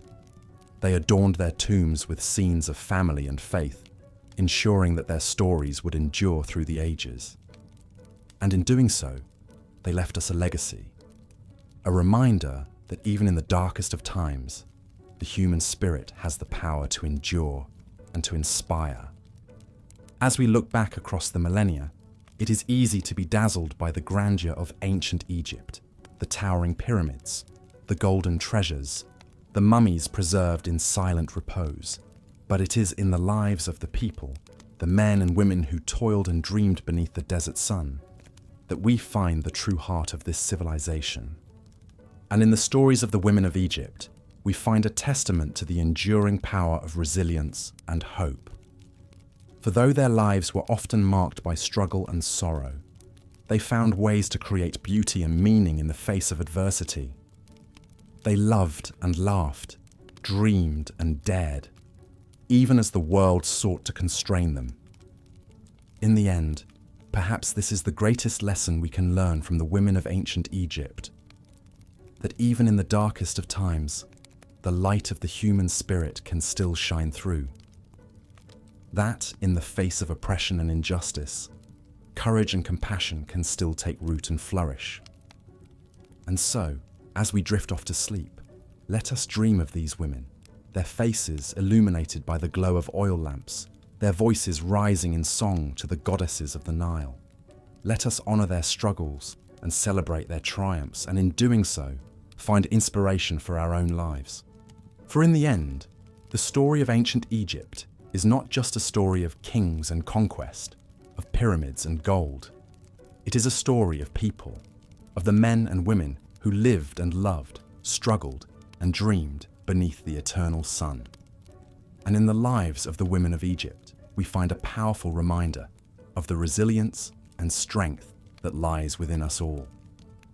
As the night deepens and the stars wheel overhead, we can imagine the spirits of these women watching over us, their wisdom echoing through the ages. And in their stories, we can find the courage to face our own challenges, to rise above the limitations that seek to define us. So let us give thanks for the women of ancient Egypt, for their courage, their compassion, and their enduring legacy. And let us carry their stories with us as we navigate the complexities of our own lives and strive to create a world where every voice is heard and every spirit is free to soar. The life of an average woman in ancient Egypt was one of toil, subservience, and all too often, tragedy. While the civilization is renowned for its splendor and achievements, the women who helped build it were frequently relegated to the shadows. From a young age, a girl's fate was not her own. Childhood was brief, as girls were considered women and married off as soon as they reached puberty, usually around the age of 12 or 13. Their husbands were often significantly older men, chosen by the girl's father to strengthen family alliances or business connections. There was little opportunity for a formal education. At most, a girl from a wealthy family might learn to read and write, but this was rare. For the vast majority, education consisted of learning the domestic skills needed to run a household: cooking, cleaning, spinning, weaving, and childcare. Once married, a woman's primary duty was to bear children, particularly sons to carry on the family name. Childbirth was extremely dangerous in an era without modern medicine. It's estimated that as many as 1 in 3 women died in childbirth or shortly thereafter from complications. Those who survived could expect to bear many children, becoming almost constantly pregnant during their most fertile years. Contraception existed, but was not reliable or widely available. A woman was expected to be an obedient, dutiful wife, always putting her husband's needs before her own. While a husband could divorce his wife fairly easily, simply by declaring it so and providing a small stipend, it was much harder for a woman to divorce her husband. She needed to prove gross mistreatment or failure to provide the basic necessities of life. Even then, divorce carried a heavy stigma for women. A divorcee would likely need to return to her father's house or depend on the charity of relatives. As a woman aged, her status declined further. With fading youth and fertility, she became even more marginalized. If she outlived her husband, as many did, she would need to depend on the support of her children, particularly any sons. But this was not guaranteed. Elderly women without male protection were among the most vulnerable members of society, at risk of poverty, homelessness, and abuse. Even women of the highest status were not immune to such hardships and heartaches. Consider Nefertiti, the famous queen renowned for her beauty. She was married to the controversial pharaoh Akhenaten, who upended Egyptian religion and culture. While Nefertiti's beauty and influence are legendary, her life was far from easy. She and Akhenaten had 6 daughters, but no surviving sons. In a bid to secure the succession, Akhenaten married 2 of his daughters, fathering future pharaoh Tutankhamun with one of them. Nefertiti disappeared from the historical record around this time, leading to speculation that she fell out of favor or even died. Despite her status, she was still subject to the whims of her husband and the pressures of producing a male heir. The life of an Egyptian woman was quite literally backbreaking labor. Cooking was time-consuming, done over open fires with heavy clay pots.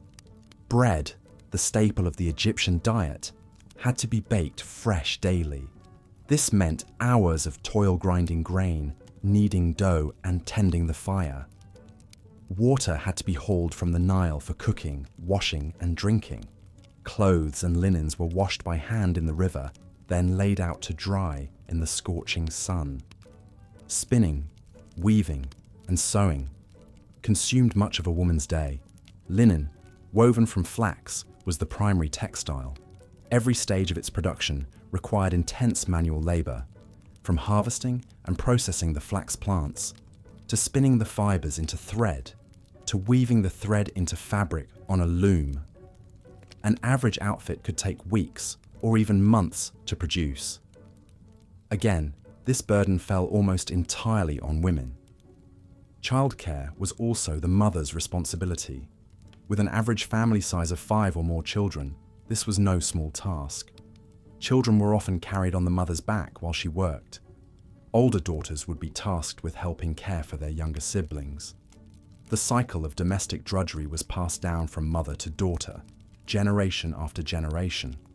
For all her toil, a woman had shockingly little to show for it. Any property or wealth she possessed came from her husband or father. She could not enter contracts or represent herself in legal matters without a male guardian. The fields she helped tend, the textiles she labored over, the children she bore, none of it was truly her own. In this unforgiving world, the spectre of disease and death was never far. With limited medical knowledge, even minor injuries and illnesses could be life-threatening. Infection, malnutrition, parasites, and communicable diseases ran rampant, particularly among the lower classes living in crowded, unsanitary conditions. Wealthier households had some rudimentary plumbing and sanitation, such as limestone toilet seats and copper piping. But for most, poor hygiene was an inescapable fact of life. Waste was disposed of in open pits or in the streets. The Nile, though worshipped as the giver of life, was also a source of deadly waterborne diseases. There were some advanced medical texts for the time, such as the Ebers Papyrus and the Edwin Smith Papyrus, which contained treatments for a variety of ailments. But these focused mainly on the illnesses of men, particularly wounds and bone fractures that might befall soldiers or laborers. Women's health was largely neglected, seen as mysterious and unclean. In this context, the story of Merit Ptah is all the more remarkable. She was the first recorded woman physician in history, practicing medicine in ancient Egypt around 2700 BCE. As a chief physician, Merit Ptah would have tended to the ailments of the royal court and the wealthy elite. But she also cared for women during pregnancy and childbirth, likely saving many lives with her knowledge and skill. For a woman to rise to such a position was exceedingly rare. Medicine, like most other professions, was dominated by men. The fact that Merit Ptah's accomplishments were recorded at all is testament to the respect she must have commanded in a world where women were so often overlooked. But for the vast majority of Egyptian women, life remained a struggle for survival, not achievement. The oppressive heat of the desert sun bore down on them as they hauled water, tended crops, ground grain, and wove cloth. Sweat trickled down their faces, streaking the coal and malachite that lined their eyes. Makeup was a constant in the life of an Egyptian woman, a mask she was expected to wear. The pressure to conform to idealized standards of beauty was immense. Cosmetics were seen as essential not just for aesthetics, but for spirituality and even health. A bare face was considered slovenly, uncouth. Eyebrows were heavily lined, elongated, and extended to the temples in a dramatic almond shape. Kohl, a black powder made from ground minerals, was liberally applied around the eyes. Green malachite shadow was also popular. Cheeks and lips were reddened with ochre blush and pigments. Pale yellow skin was the ideal, achieved through the application of powders and creams. This mask of perfection was not just for the living. Even in death, women were expected to maintain the illusion of ageless beauty. Mummies of wealthy women were adorned with extravagant gold jewelry, fine linen wrappings, and lifelike painted-on makeup. Wigs were another crucial element of the Egyptian woman's beauty regimen. Both men and women shaved their heads for coolness and cleanliness, then donned elaborate wigs made from human and horsehair. These could be heavy and hot, and added discomfort in the already sweltering climate. But to appear in public with a naked scalp was unthinkable for a woman of any standing. So she endured the weight and itch of the wig, the heat of the desert trapped against her bare skin beneath it. Clothing, too, presented a challenge. While Egyptian fashion is often depicted as elegantly draped white linen, the reality was far less glamorous. Linen, while light and cool, was not easy to keep clean in a world of dust, sweat, and manual labor. The diaphanous garments we associate with Egyptian women were the purview of the elite, not the average woman toiling in the fields or hunched over a loom. For most, clothing was simple, minimal, and functional. A rectangular length of linen wrapped and tied around the body, often leaving the breasts exposed. While this might seem liberating compared to the restrictive corsets and petticoats of later eras, it offered little in the way of true comfort or practicality. The thin fabric provided scant protection against the elements or the hazards of daily work.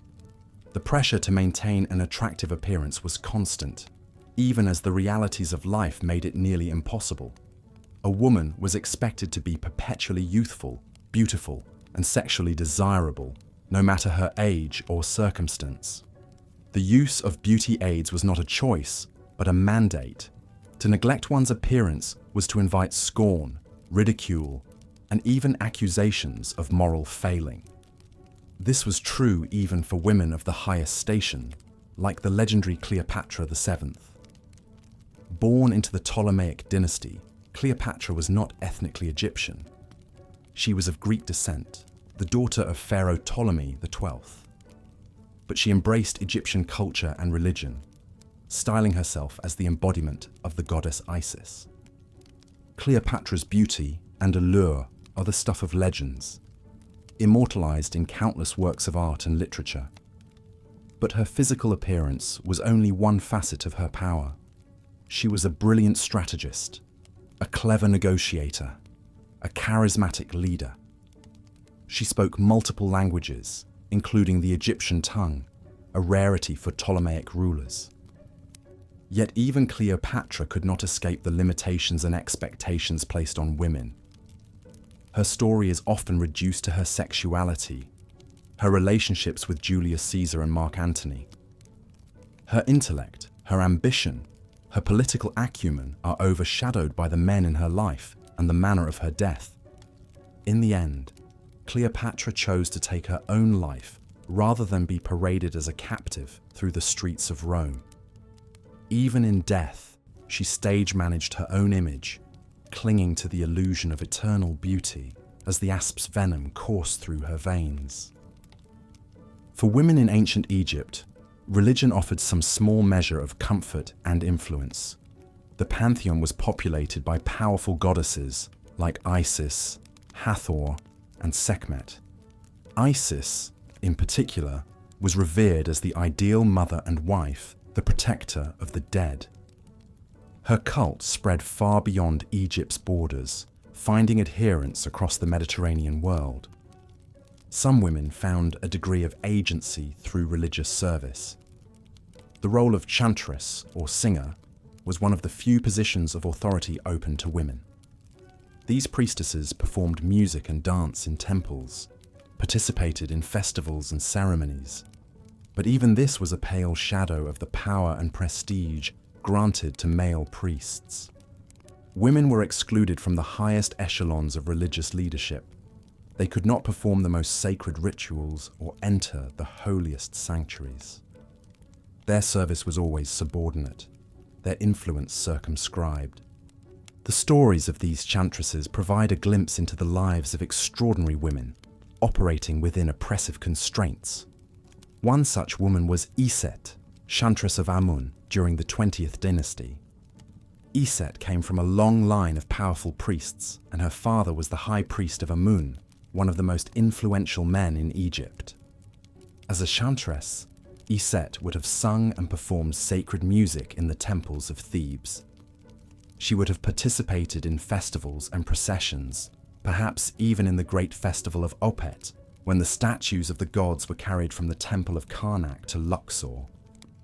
But despite her pedigree and her position, Iset had little real power. She could not inherit her father's role or wield his influence. When he died, the high priesthood passed to a male successor, while Iset remained in her subordinate role. Still, her story suggests that some women found ways to carve out a measure of agency and influence within the confines of their prescribed roles. Iset may not have had the same authority as her father, but she likely commanded a degree of respect and status through her religious service. For royal women, the path to power was even narrower and more perilous. The great royal wife, usually the chief consort of the pharaoh, held a lofty but precarious position. Her status and influence were entirely dependent on her relationship to the king. Some queens, like Amosa Nefertari and Tiye, wielded significant influence as the mothers of pharaohs. They were honored with their own temples and monuments, their names inscribed alongside their sons. But their power was always an extension of male authority, never truly their own. A few extraordinary women, like Hatshepsut and Cleopatra, managed to rule as pharaohs in their own right. But they were the exceptions that proved the rule, and even they faced tremendous opposition and challenges. Hatshepsut, who ruled in the 15th century BCE, was one of the most successful pharaohs of the New Kingdom. She came to power after the death of her husband, Thutmose II, serving as regent for her young stepson. But rather than stepping aside when he came of age, Hatshepsut took on the full powers and titles of a pharaoh herself. For over 20 years, she ruled Egypt, building grand temples and monuments, expanding trade, and leading military campaigns. But to legitimize her rule, Hatshepsut had to style herself as a man, depicted in statues and reliefs with a false beard and male clothing. Her successor and stepson, Thutmose III, would later attempt to erase her from history, chiseling her name from monuments and defacing her images. Even in death, a woman who dared to grasp the reins of power was subject to the posthumous wrath and resentment of the men around her. The life of a royal woman, for all its luxury and privilege, was still a gilded cage. She was a pawn in the game of dynastic politics, her value tied to her fertility and her family connections. At any moment, she could fall from favor, be supplanted by a rival, or even face exile or execution. The story of Nefertari, wife of Ramses II, is a poignant example. Though she was the most beloved of Ramses's wives, honored with a magnificent tomb in the Valley of the Queens, her power was always tenuous. When she failed to produce a male heir, she was quickly overshadowed by a secondary wife, Isetnofret, who bore Ramses's successor, Merneptah. For all the glory and grandeur of ancient Egypt, the life of a woman was one of constant uncertainty and fear. No matter her status or accomplishments, she was always at the mercy of the men who controlled her destiny. As the sun set over the Nile, casting long shadows across the land, the women of Egypt returned to their homes, their bodies aching from the day's labors. They ground the grain, mended the clothes, tended the children, just as their mothers and grandmothers had done before them. But as they lay down to sleep on their simple reed mats, perhaps they allowed themselves a moment to dream of a different life.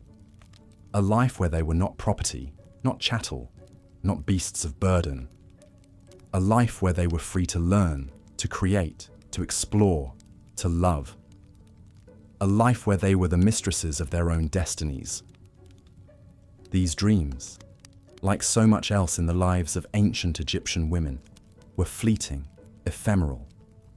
For most, They dissipated with the rising of the sun, vanishing like mist over the Nile. The cycle of toil and subservience began anew, an inescapable fate etched in stone like the names of the pharaohs who ruled over them. But in the whispered stories passed down from mother to daughter, in the sacred songs of the priestesses, in the defiant gaze of a queen who dared to rule as king, the spark of hope endured. Across the centuries, it kindles still, a reminder that even in the darkest of times, the resilient spirit of women could not be extinguished. The sands of Egypt have long since shifted, the once mighty monuments worn smooth by the passage of time. But the stories of the women who lived and died on the banks of the Nile echo still, a testament to their strength, their suffering, and their indomitable will to survive in a world that sought to grind them into dust. As we look back on this ancient civilization, it is easy to be awed by its towering pyramids, its golden treasures, its cryptic hieroglyphs. But let us not forget the silent multitudes who toiled in the shadow of those monuments. Let us remember the women who bore the brunt of the desert sun, who hauled the water and harvested the grain, who brought forth life in blood and agony. Their names may be lost to history, their faces faded from memory, but their legacy endures in the very fabric of the land they tended, in the timeless flow of the river that sustained them. They were the beating heart of Egypt, the unsung heroines of an empire built on their backs. And though the world into which they were born was a brutal one, a world that sought to break them, to crush their spirits and their dreams, still they persevered. In the face of unimaginable hardship, they found ways to carve out small spaces of agency and meaning.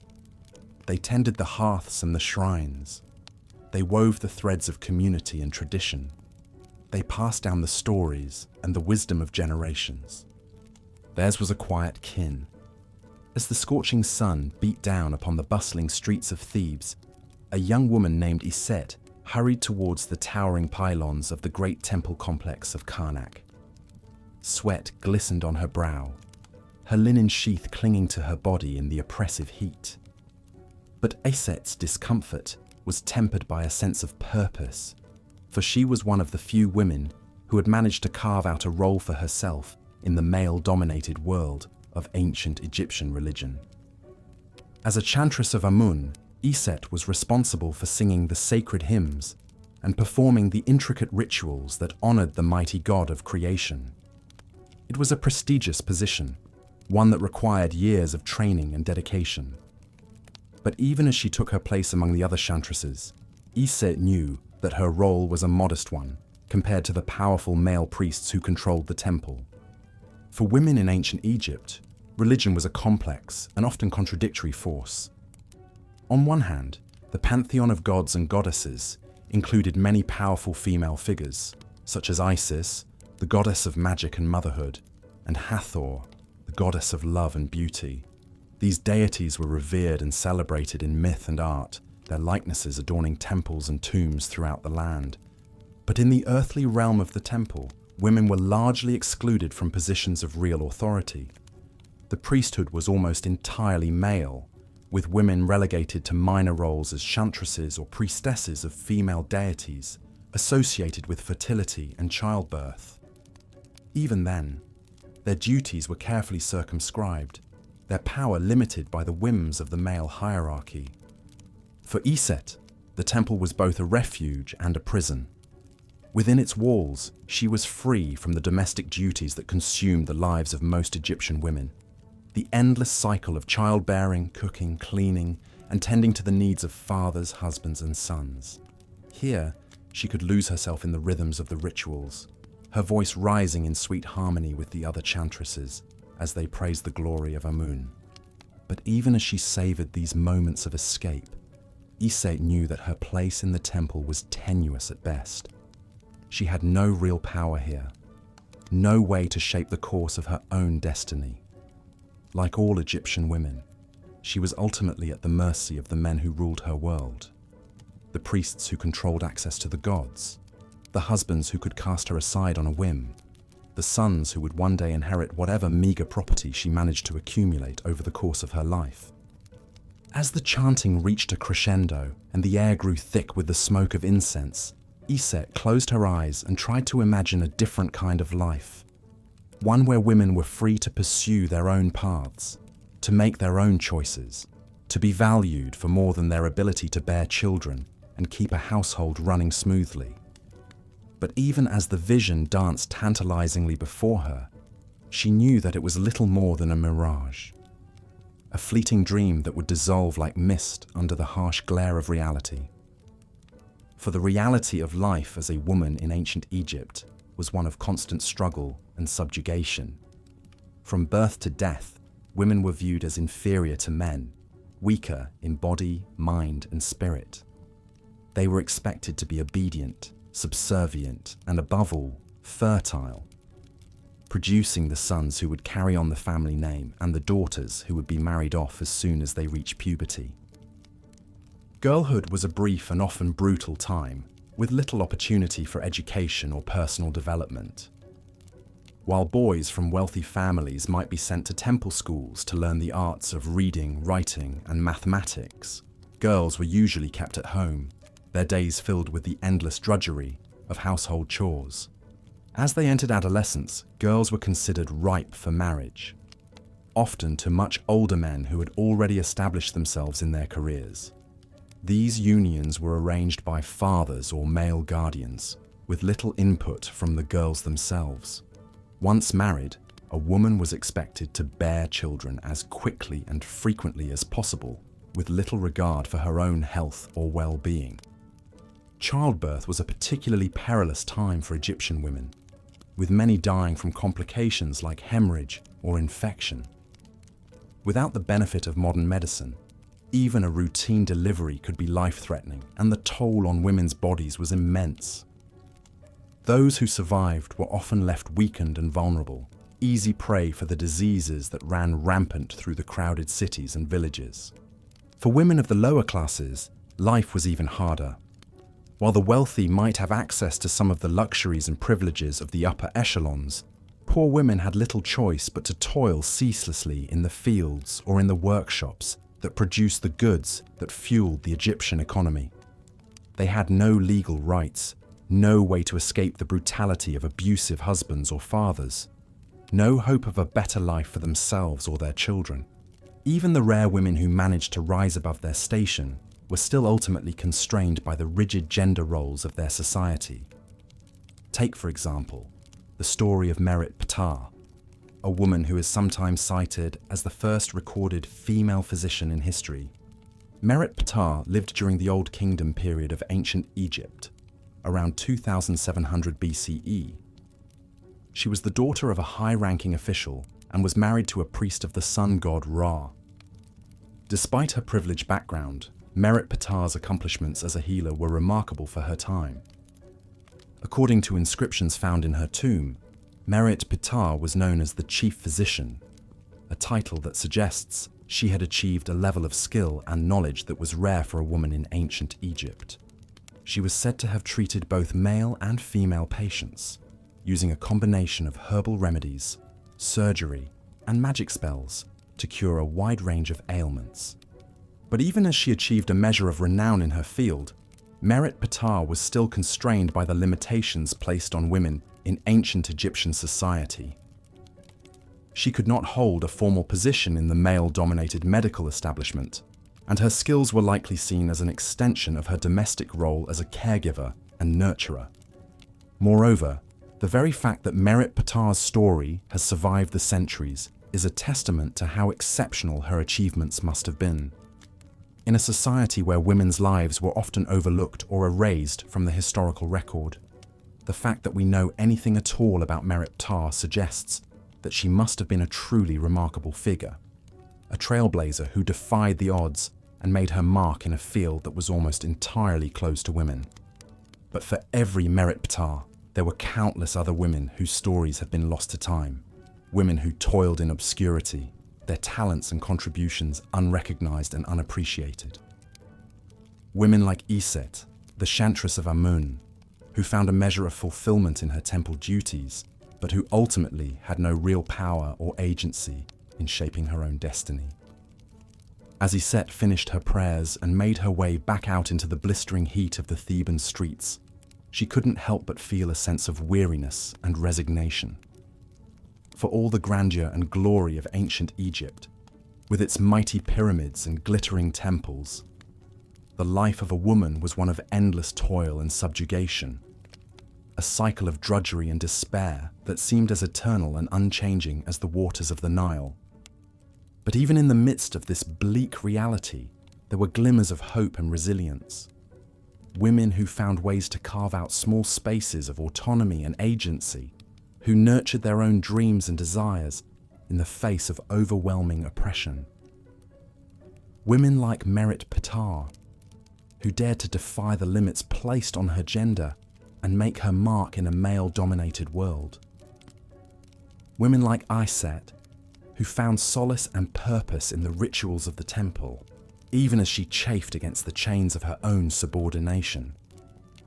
These women may have been brutally constrained by the realities of their time and place, but they were not entirely powerless.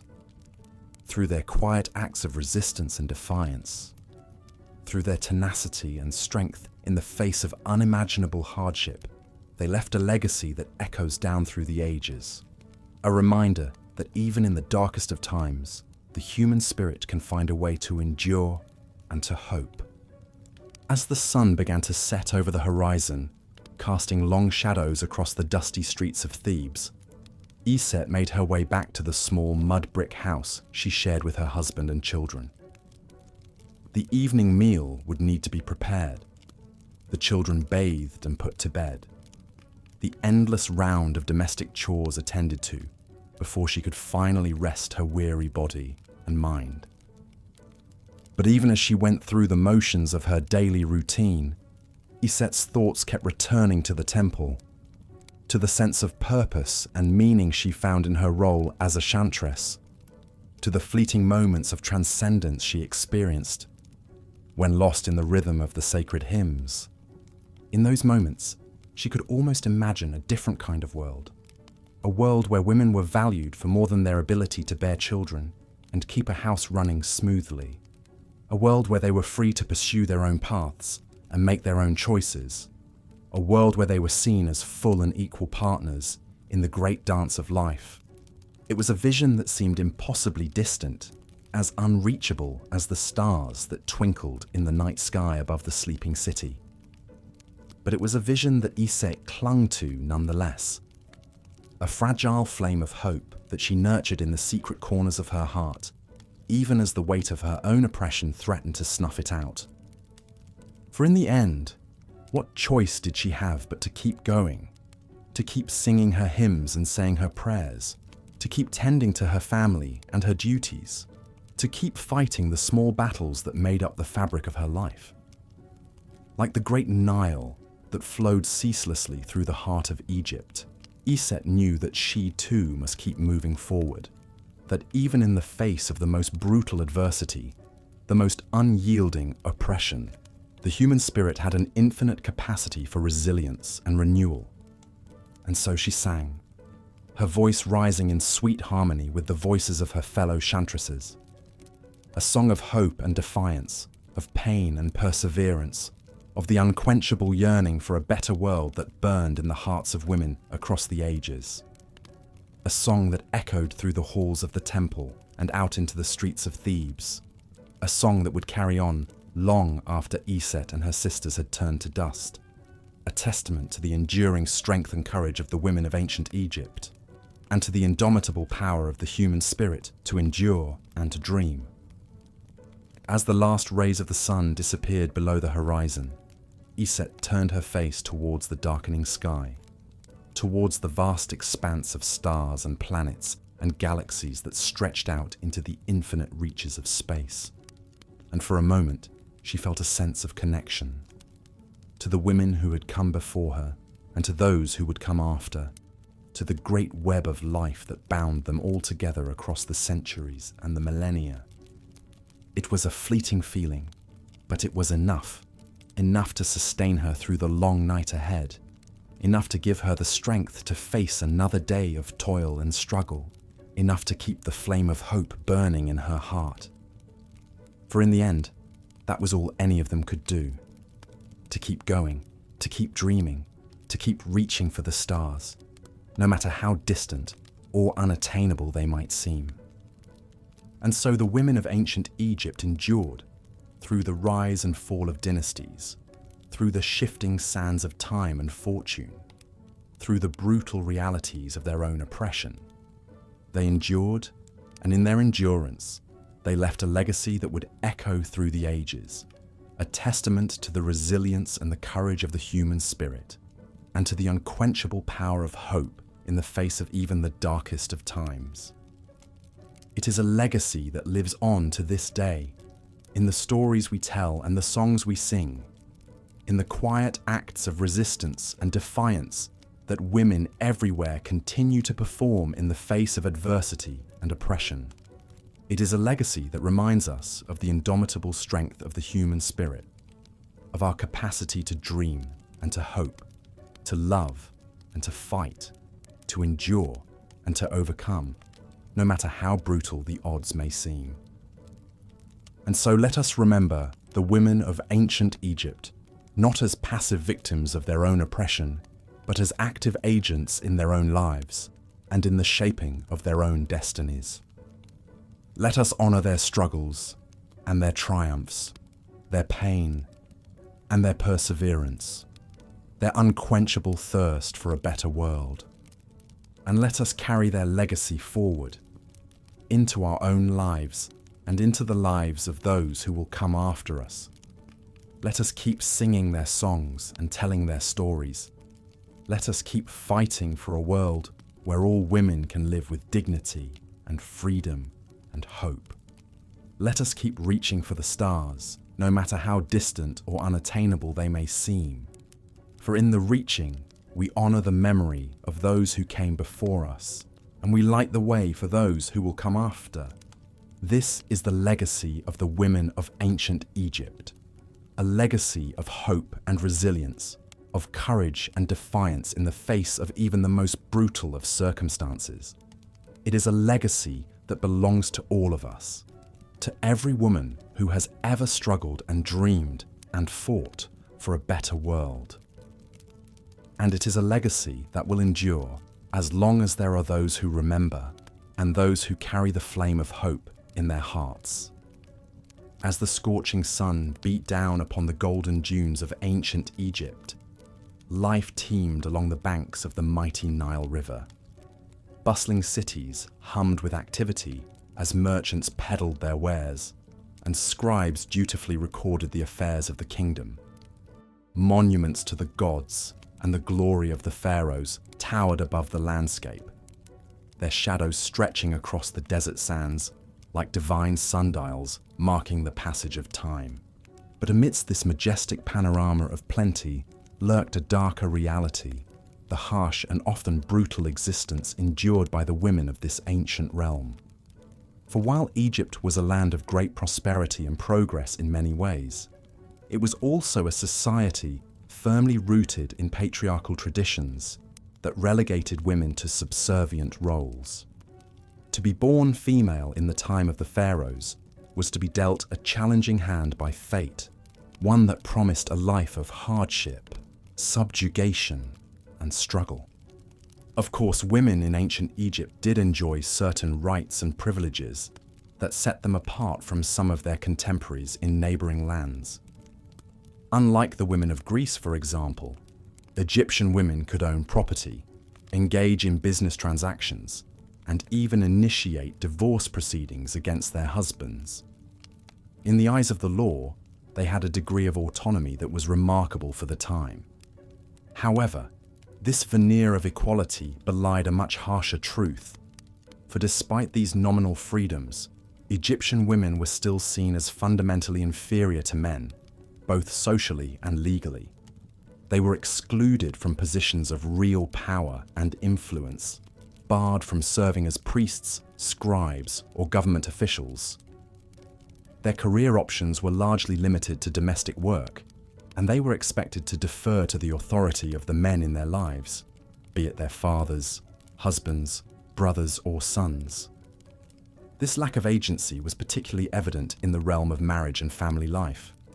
Egyptian girls were often married off at a young age, frequently to much older men, and had little say in the matter.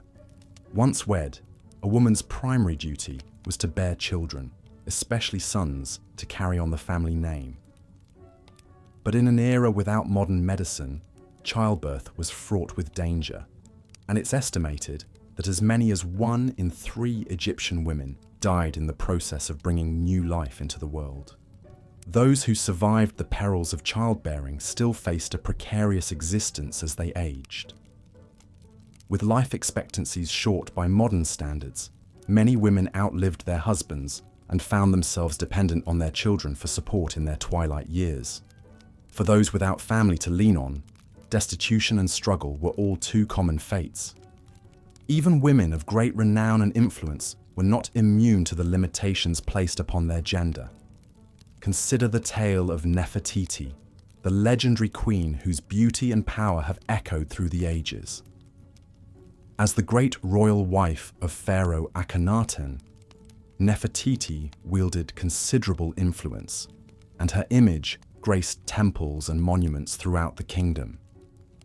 Yet for all her status and celebrity, Nefertiti's fate was ultimately tied to that of her mercurial husband. When Akhenaten's reign crumbled amidst religious upheaval and political strife, Nefertiti vanished from the historical record, her final days a mystery. Some scholars believe she may have ruled briefly as pharaoh in her own right, but if so, her reign was short-lived and her authority tenuous.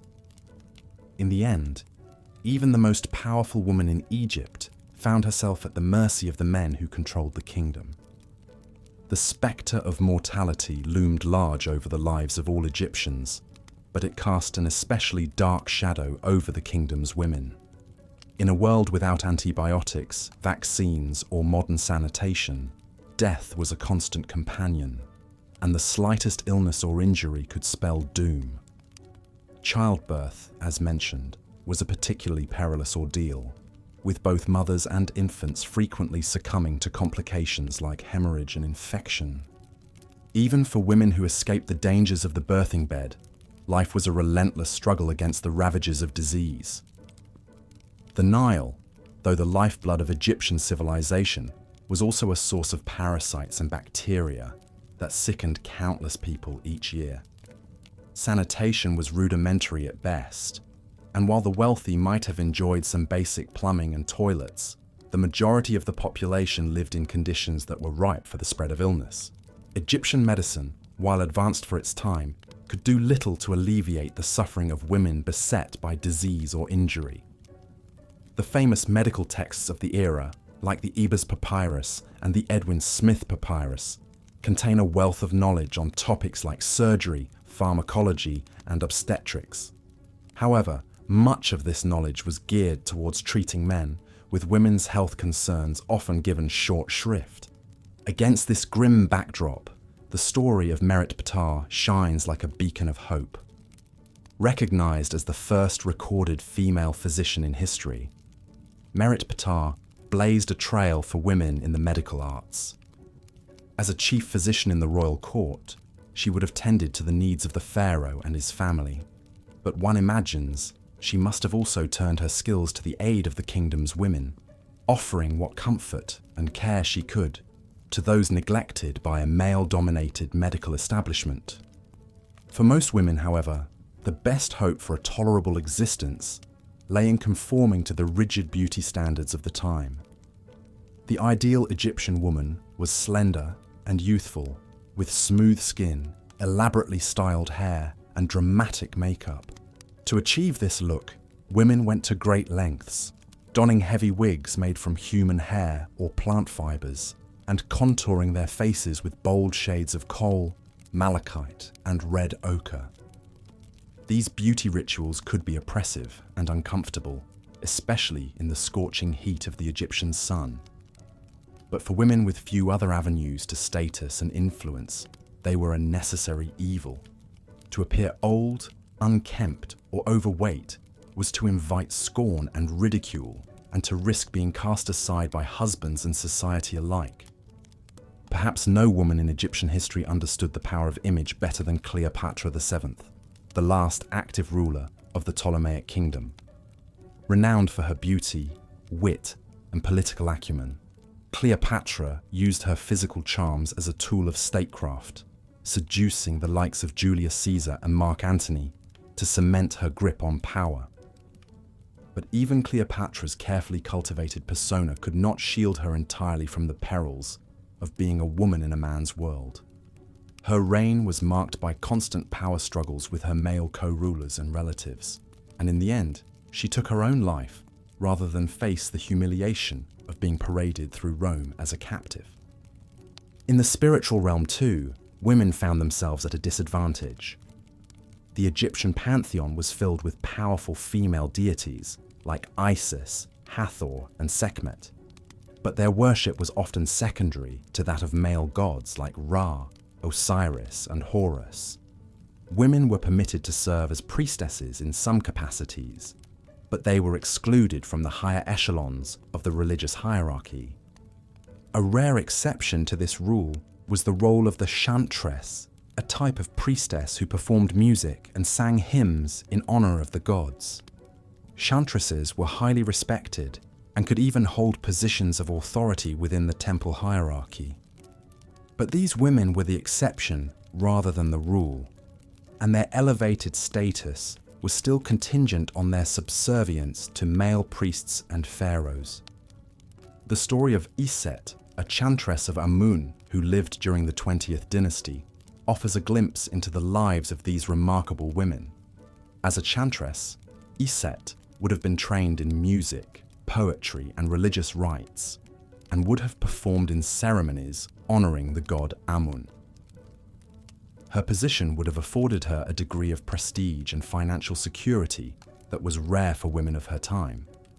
But even Iset's privileged status could not fully insulate her from the challenges of being a woman in ancient Egypt. Like all Egyptian women, she would have been expected to marry and bear children, and her duties as a wife and mother would have likely taken precedence over her religious calling. And while she may have enjoyed some measure of autonomy within the temple walls, beyond them, she would have been subject to the same legal and social constraints as any other woman.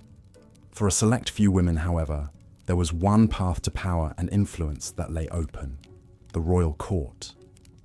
As the wives, mothers, and daughters of pharaohs, the women of the royal household could wield considerable sway, shaping policy and even ruling in their own right on rare occasions. But even this exalted status came with its own set of perils and limitations. Royal women were still subject to the whims and desires of the men who wore the crown, and their power was always contingent on their ability to navigate the treacherous currents of court politics. Those who overstepped their bounds or fell out of favor could find themselves quickly relegated to obscurity or worse. The story of Hatshepsut, one of the few women to rule Egypt as pharaoh in her own right, illustrates both the possibilities and the pitfalls of female power in the New Kingdom. As the daughter of Thutmose IV and the wife of Thutmose II, Hatshepsut was well positioned to seize the reins of power when her husband died young, leaving only an infant son as his heir. For over 2 decades, Hatshepsut ruled Egypt as pharaoh, styling herself as a male king, complete with false beard and kingly regalia. Under her leadership, Egypt prospered, with successful military campaigns, ambitious building projects, and lucrative trade expeditions to distant lands. But Hatshepsut's reign was not without controversy, and her gender made her a target for those who sought to undermine her authority. In the years after her death, her successors would attempt to erase her memory, chiseling her name and image from monuments and temples across Egypt. Hatshepsut's story is a testament to the extraordinary resilience and determination of Egyptian women in the face of overwhelming odds, but it is also a stark reminder of the precarious nature of female power in a society built on male dominance. As the sands of time have swept over the once mighty civilization of ancient Egypt, burying its secrets and mysteries beneath the desert dunes, one truth remains clear. To be a woman in this world was to walk a tightrope between subjugation and survival, forever at the mercy of forces beyond one's control. It is a testament to the strength and spirit of these women that they endured, finding ways to carve out lives of meaning and purpose in a world that too often saw them as little more than property or chattel. Through their stories, we can catch a glimpse of the resilience and fortitude that sustained them through the ages. But we are also left to ponder what might have been had these women been granted the same freedoms, rights, and opportunities as their male counterparts. Would the course of history have unfolded differently, with women taking their rightful place as leaders, innovators, and visionaries? We can only imagine what wonders and achievements these remarkable women might have accomplished had they not been shackled by the chains of gender inequality. And in imagining, we can perhaps find inspiration to continue the fight for a world where every woman, regardless of her place or time, has the chance to reach her full potential. So let us remember the women of ancient Egypt, not just as silent shadows on the margins of history, but as the resilient, resourceful survivors they were. Let us honor their struggles and their triumphs, and let us work to build a future where their sacrifices are no longer necessary. For in doing so, we honor the timeless spirit of womankind itself, in all its strength, beauty, and enduring power. Royalty and power in ancient Egypt was a complex dance, with women often finding themselves in supporting roles to the dominant male pharaohs. Queens could indeed wield significant influence from time to time, using their proximity to the seat of power to shape the course of the kingdom. The most notable example of this was perhaps Queen Tiye, the wife of Amenhotep III and mother of Akhenaten. Tiye was a formidable figure, depicted nearly as large as her husband in statues and reliefs, a rarity for a queen. She was actively involved in diplomacy, corresponding with foreign leaders, and even participating in important religious ceremonies, usually reserved for the pharaoh. Her influence over her son, Akhenaten, was also substantial, as evidenced by his early artworks, showing a young king taking counsel from his wise, powerful mother. But for every Queen Tiye, there were countless royal women relegated to the background. The female relatives of the pharaoh, mothers, wives, sisters, and daughters, might share in the trappings of power and enjoy a life of luxury, but their authority was always circumscribed. They were expected to play traditional womanly roles, providing heirs, keeping the royal household running smoothly, and participating in religious rites honoring the gods. Independent action was rare and required great force of personality to pull off. The most stunning exception to this rule was, of course, Hatshepsut, the queen who declared herself king. The wife and sister of Thutmose II, Hatshepsut initially served as regent for her young stepson, Thutmose III. But as the years went on, her ambitions grew. In a shocking move, she proclaimed herself pharaoh, adopting all the masculine trappings of kingship, from the crown and beard to male pronouns. For over 20 years, she ruled Egypt as a king, not a queen, commissioning grand building projects, expanding trade networks, and leading military campaigns. Depictions show her making offerings to the gods and even being embraced by them, just like a traditional male ruler would. It was a remarkable achievement, but also an uncomfortable one. Hatshepsut went to great lengths to legitimize her reign, but her efforts to be accepted as a male king suggest she understood on some level that a woman wielding such overt power in her own right was transgressive, bordering on unnatural in Egyptian society. And indeed, after her death, Thutmose III did his best to erase her legacy, chiseling out her names and images, relegating her groundbreaking reign to the shadows. For royal and upper-class women who wanted to make a mark, finding a way to work within the traditional system was often the only path available. Taquet, a queen of the 25th dynasty, used her wealth and influence to become a major patron of the arts, commissioning religious texts, sponsoring temples, and even directing craftsmen as they decorated her beautiful tomb. She made the most of the opportunities her privileged position offered her, even if she could never step out fully from the pharaoh's shadow. In the end, the mighty civilization of ancient Egypt both exalted and constrained its women. Glorious depictions of feminine divinity in imposing statues and vivid paintings stood in stark contrast to the limited roles available to women in the mortal realm. No amount of gold and lapis lazuli could entirely disguise the fundamental truth that even the loftiest women were still subordinate to men in the unforgiving hierarchy of the desert kingdom. The sands of Egypt have long since shifted. The great monuments have crumbled. The gods are quiet. But if you listen closely, you can still hear the whispers of the women who lived and dreamed and struggled beneath the palms and pylons. Nefertiti applying her coal in the shimmering heat. Hatshepsut boldly donning the double crown. Countless mothers crying out in the agony of childbirth.